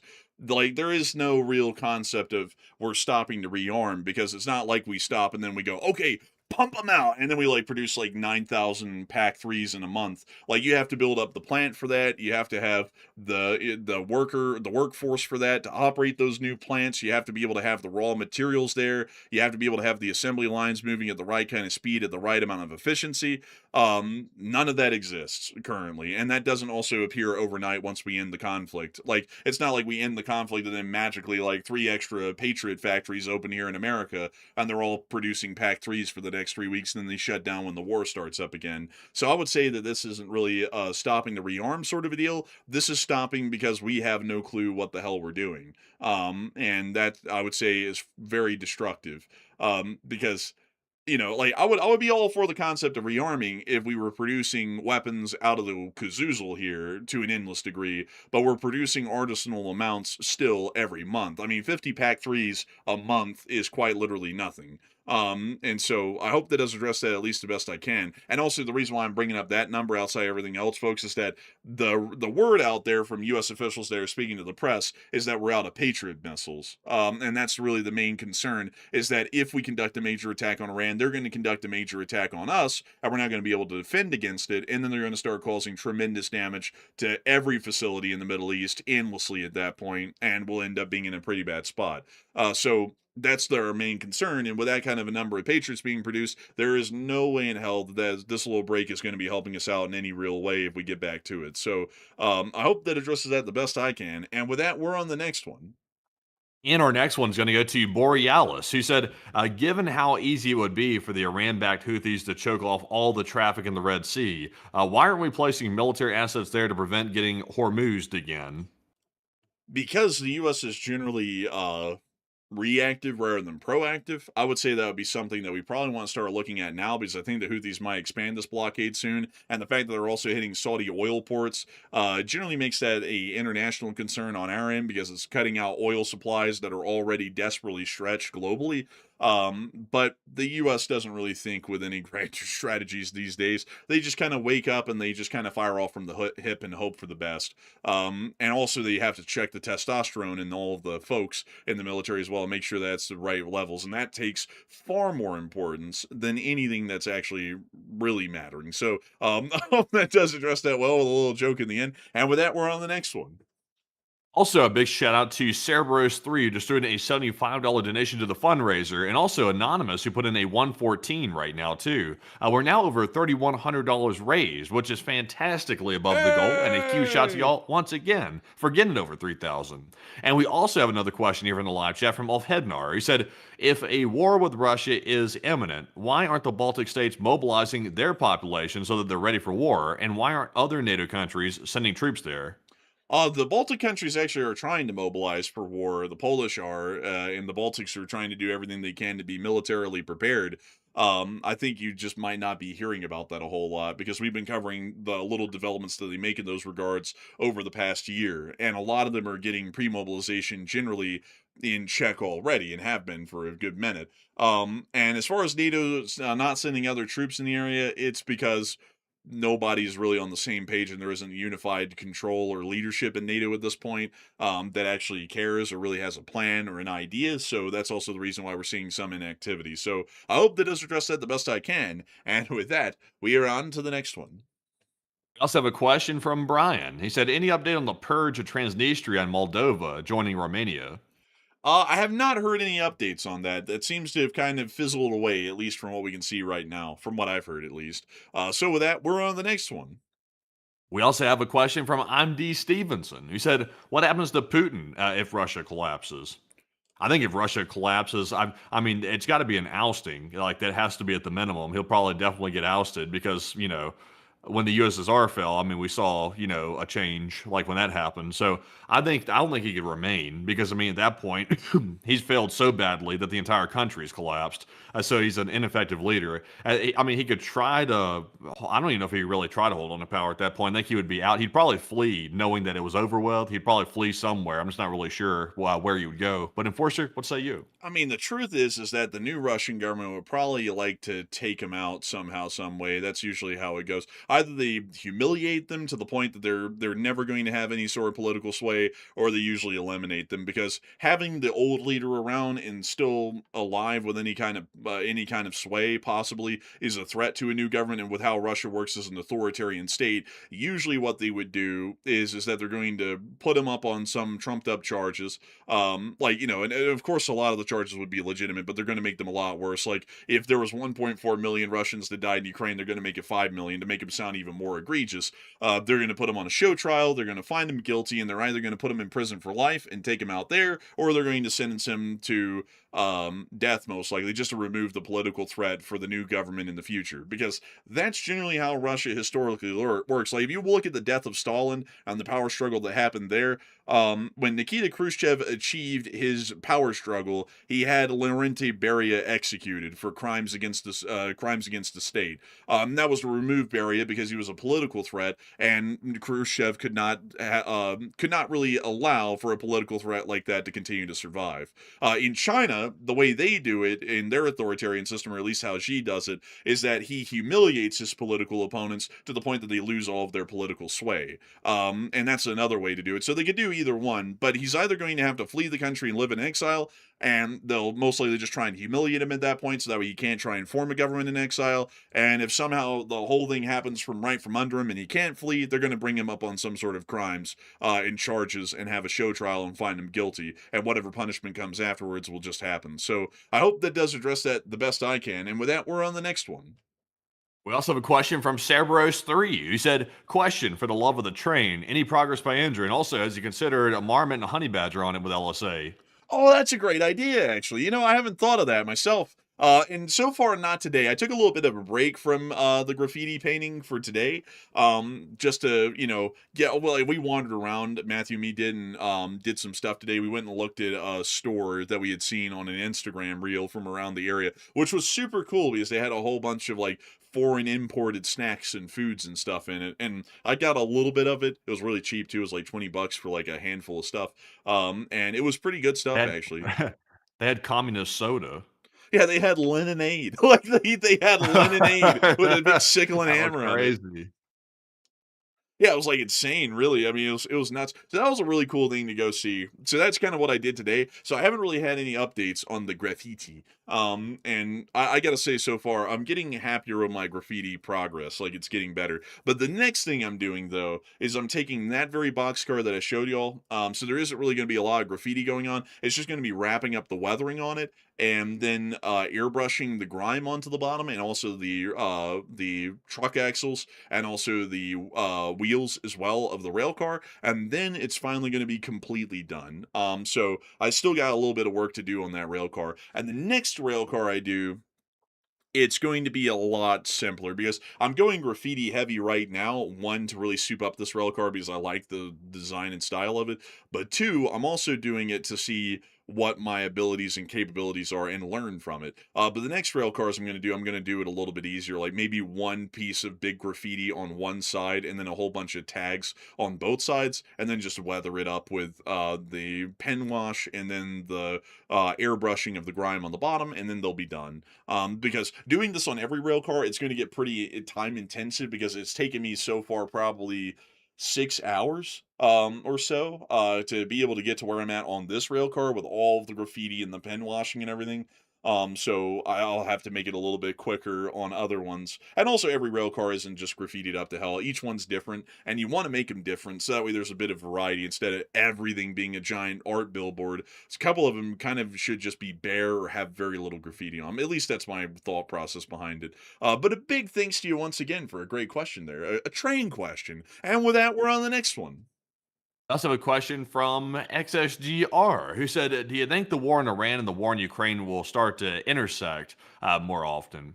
I don't think they will. Personally, I don't think it will. The threats that Iran is making against Ukraine, they really don't have an ability to actually carry out those threats. And also, I don't think Iran's really ready to drag Ukraine into the war, since they're literally a country actively at war. They're perfectly ready to fight back. So that would be really stupid. It's like picking on the junkyard dog or something like that. It's going to bite the hell out of you if you mess with it. So I don't think Iran's ready for that. And also, the U.S. being tied up in the Middle East really doesn't affect Ukraine much at all, because most of the support is coming from Europe these days, and it's really not coming from the United States. So all the United States does, or all they can do, is really try to screw things up at this point. That's all they can really do, and provide intelligence. That's just another side thing. But Enforcer, what say you? I would have to say, generally, yeah, I don't think they'll be getting in any larger conflict from here.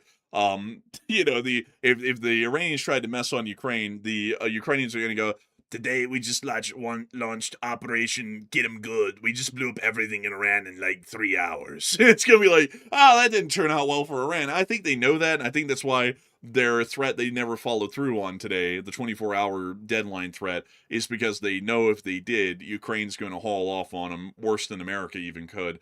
They don't want to deal with that. So I hope that addresses that the best I can, at least from what I would know. But I don't really think they're going to be intersecting any farther than they have, which is very minimally at this point. So with that, we're on the next one. I have a question from Corey, who said, if ever there is a counter to the drones, that entire defense strategy for Ukraine is toast. At some point, there will be an effective counter to negate the advantage, and that's the nature. Not really, though. Not really. Like, here's the catch, though.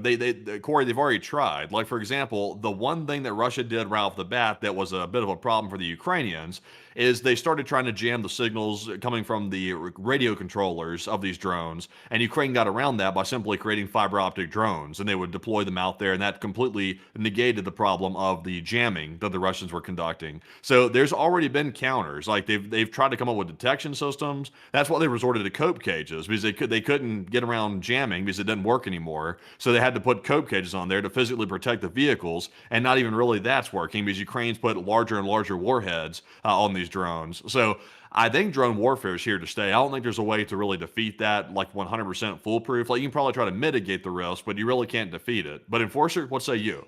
I would have to say I think the premise of that argument there is really negating the concept of an arms race, because we could say, to pull this up and bring up an example, that aircraft were a real danger and a game changer in World War I, first time that they ever been used in war. But these things are really just a fad. They're really going to have no impact on the war at large, because once they make a big enough anti-aircraft gun, these things are going to be completely useless, and aircraft are going to be obsolete again, and it all balances out in the wash.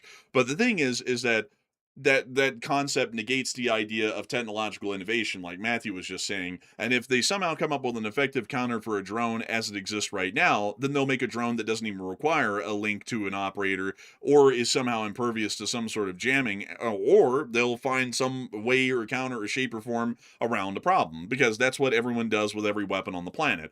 Because if that was the case, we would still be in the Stone Age era of fighting people with spears and bows and arrows, instead of continuously innovating weapons to be more deadly, more long range, faster moving, more maneuverable, and things like that. So I would say that point would be true if there was no such thing as innovation, but innovation generally makes the point moot. So I hope that addresses that the best I can, at least in my opinion. And with that, we're on the next one.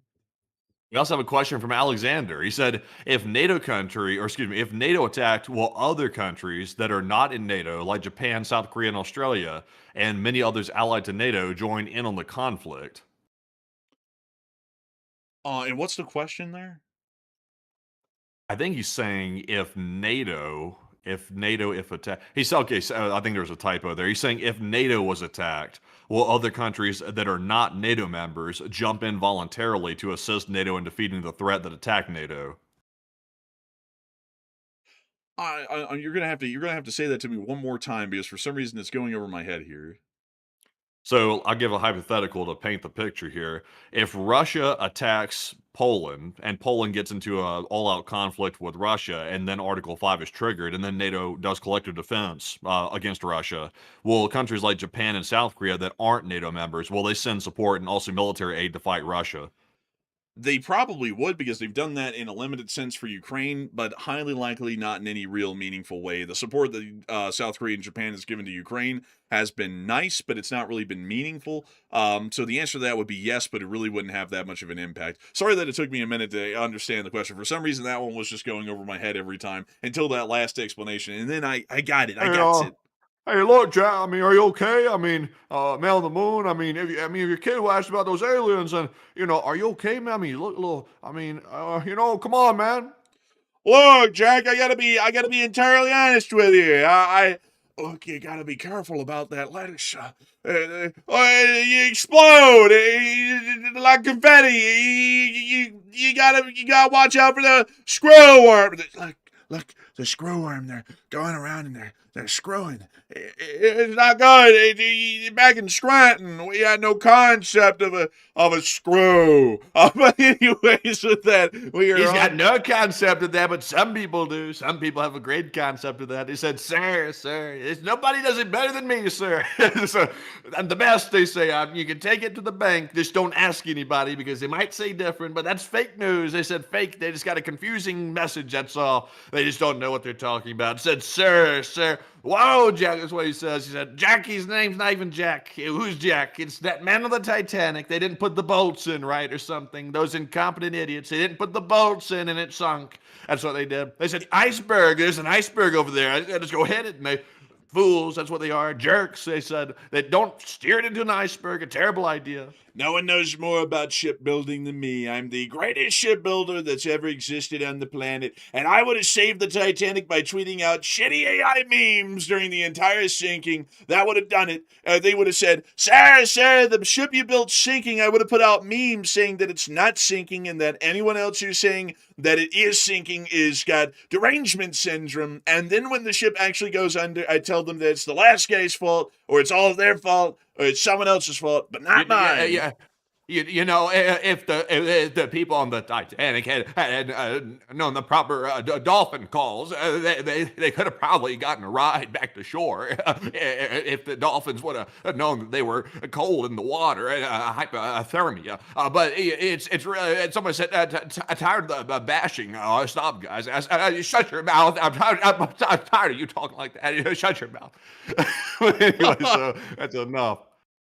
I gotta tell you that one time I was around the Titanic and I saw a couple of the people floating away from the ship and they said the water was cold. And I said that ice baths are good for you. You gotta stay in it. And then they got real peaceful and stopped making noises. And I guess they got really calm. Man, I'll tell you, that's crazy. Oh man, someone says, tired of the bashing, please stop. It's a part of the show. We've done this for 4.5 years. We did it against the last guy. I'm not surprised you're tired. You got tired blood. That's what they said. Sir, this person here, they're so tired. Their blood is so tired. It's like tired. We call him tired frog. That's what we call him. He's a shaking frog. No wonder he's shaking. He's scared shitless. He's in the chat. He's saying stuff, but he doesn't know what he's saying. They said, sir, look at this guy. He doesn't know what he's doing, sir. He's it's funny. It's like the dog that yelps the loudest. That's the one that did it. Probably. That's the one barking. That's the troublesome one. They said, sir, that dog right there, look at him. He's troubled. That's a mutt right there. They don't know. No pedigree, sir. They need the papers, sir. Papers, please. That's what they said, sir. Papers. But we're not giving papers. We're not living in a place like that yet. Hopefully not ever. But, you never can tell. Man, we made fun of Sleepy Joe so much. And for some reason, that was fine for some people. But then when we make fun of the current guy, now the line's drawn. The truth is, folks, there is no boundaries. There is no lines. Because of the incredible First Amendment, no one's free from scrutiny. And no one's free from a good punchline here on this channel. And so whoever's in charge, the punchlines are coming. I don't care who it is. And I don't care how well they're doing. We're going to make fun of them. That's the rule. Them's the rules. We don't make the rules. I used to know guys who did lines of punch. They said lines of punch, sir. It was a problem. They had to go to rehab for that. Lines of punch. They said, sir, what flavor is that? We don't want to know. We don't want to know. It's not something good. It doesn't hurt. Just shut your mouth. Don't say stuff like that. Don't say stuff like that. It's not good to say that. That's bad. That's really bad. Who knows this guy? I've never heard of this guy. Back when I was in college, I'd sit there and go, damn, it's hard to study. And then someone sat there and said, why don't you have some of this lean and maybe it'll help you study. And wonky slosh, that shit bleeding me. I can't do that one anymore, man. That I broke myself. I said, sir, they said, pick somebody for that position. And I said, I got a great guy. He's a great guy for that Ministry of Health position, that health position. They said, sir, we need the best minds of health. I said, go pick RFK. He's a great guy. He's got a good MD from nowhere. They said, put him in charge. Said, sir, he's a great mind. He says the craziest shit. You've never heard anything quite as crazy as what he's saying, but that's what we like him. He's crazy. He's out of the box in a strange way a little. They said, sir, yes, sir. One time, my generator to my house when a power outage happened wasn't working too well, so I threw a raccoon inside of it because they got that energetic spirit to them. Oh, God, gee. But anyways, with that, a big thanks to you for bearing with us there. I hope it was enjoyable. And with that, it's time for us to get on to another one. What do we got? We also have Hero 5 from Cerebros 3 once again. They said, Sir, iceberg ahead. If it's a Biden iceberg, so I made a deal. He said, I'll rain the bow into you. That's what they say, sir, the bow. They said, that's what they do to me. I said, take a bow on your knees and kiss the ring. They say, it's like, it's not a ship. It's a thing you do, bow with a B. That's what they said, bow wow. That's what they say, sir. I gotta be honest with y'all, if they didn't have that damn DEI captain on the Titanic, it wouldn't have sank. Oh, wait a minute, it was an old white dude. But beyond that, though, it wouldn't have sank. It would have been totally fine. It would have been the greatest ship that had ever sailed. It was the stupid policies that ruined the ship. I would have saved the ship. There would have been no Titanic without me. I saved the Titanic, brought it back from the dead. So many people called me up and said, sir, it's beautiful. The Titanic, it's never been better. It's beautiful. It wouldn't even exist without you. It's the greatest thing. You're like the sole savior of the Titanic, the whole country, even, maybe even the world, maybe even the universe. Maybe everyone owes one to you. A big thanks to you. Even the good Lord Jesus, he owes a big thank you to you, because none of this would have existed without you. You're really the greatest, I say. Well, it's incredible. That's why I put out that AI picture of me dressed up as a doctor with a red robe on and white toga, because that definitely looks like a doctor. That stethoscope and a lab coat, you can forget that. It's definitely the crown of thorns and the red robe that definitely makes you look like a doctor. But anyways, enough of that. It's time for us to move on to the next one. And this one goes to Paul Schultz, who said, is the border open to Kazakhstan? And if there is, there must be people trying to get fuel across the border. Actually, no. Like, funnily enough, the Kazakhs are cutting down really hard on people trying to smuggle fuel over into Russia. They made an official statement about that a few weeks ago. And people are trying to do that. Yeah, they are actively trying to, but apparently the Kazakhstani or the Kazakh government is stopping them from doing that. So I hope that does address that the best I can. And with that, we're on to the second to last question of the night. Also, I see Kerberos. He said, I got tears in my eyes from the laughter. That's what we do. He's so sick of laughing, he's got tears in his eyes. Said, sir, we're crying. This comedy's so good, he's in tears. Look, he's crying. He's breaking down, possibly having a mental breakdown. Tears of joy. It's kind of hard to tell. I said, look at this, sir. They love it, sir. They love it, sir. You're going to get so tired of laughing, you're going to just not want to laugh. That's what he said, sir. You're going to get so tired of winning, you're going to say, I want to lose, sir. I want to lose. Everybody says that when they win too much. They say, we just want to lose a little bit. We wanted to lose it all. That's what they said. I've never heard anybody say that, but that's what he said. Tears of joy, that's what we like to call them. You're not crying because your house just burned down with your whole family inside of it. You're crying because you're happy that I'm here. I'm the greatest person. The whole world's better when I'm here. It's wonderful, really. It's wonderful. We're going to put on an AI image of ourselves where we're literally standing on top of the globe. We're going to be as big as the planet, and we're going to hold up a big, beautiful flag because the whole world wouldn't turn without us. It's truly amazing. Truly great. You know something? I just realized this. I heard a new switch yesterday. They said, sir, you need to support data centers, sir. And I said, why do I need to support data centers? What's in it for me? And they said, sir, you can make great AI propaganda to put on truth. And they said, that's a brilliant idea. That's brilliant that you came up with that. You can't fight the data centers. You have to have them. You don't fight them unless you love China or Russia or maybe even North Korea. You can't fight the data centers. Let them into your neighborhoods and your communities. If you can't sleep at night, that's okay. You need to be awake anyway to see the truth. You can go on there and look at it at midnight when I tweet. You can go take a look. It's really something, honestly. It's really beautiful. But on that note, it is time for us to get the second to last question of the night. What do we got? And this one goes to Plow Guy EDU. He said, do you think we stopped hitting Iran because we ran out of munitions and are largely out of defensive or offensive munitions?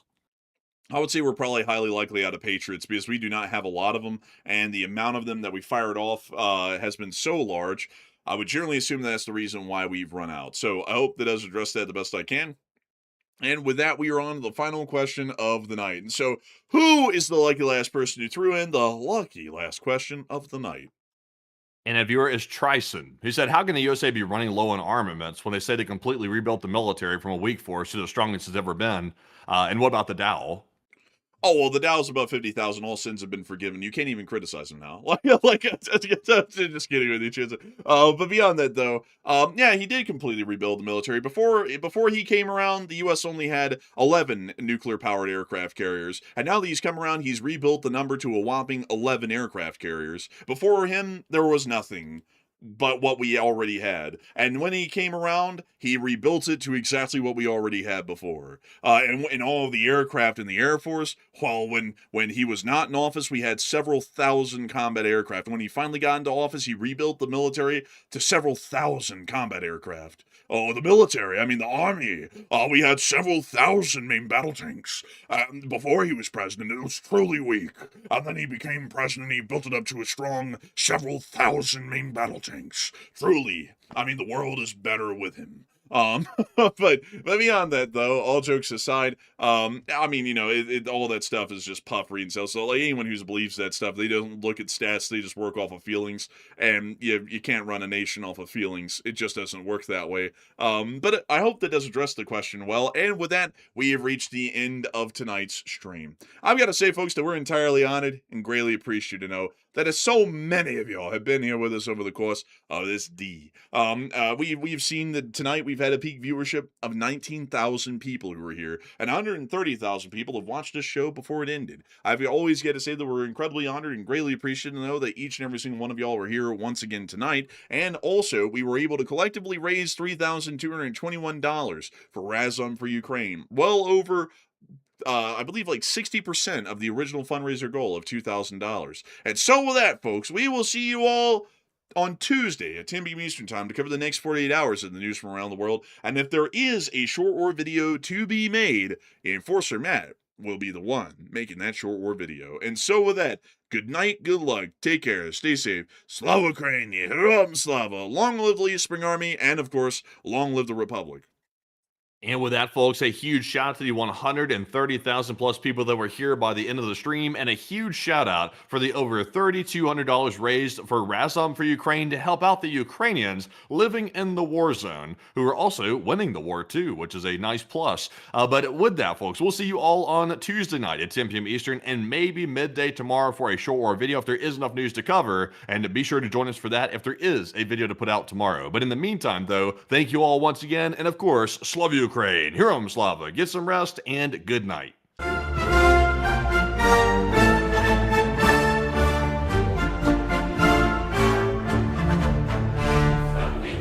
Folks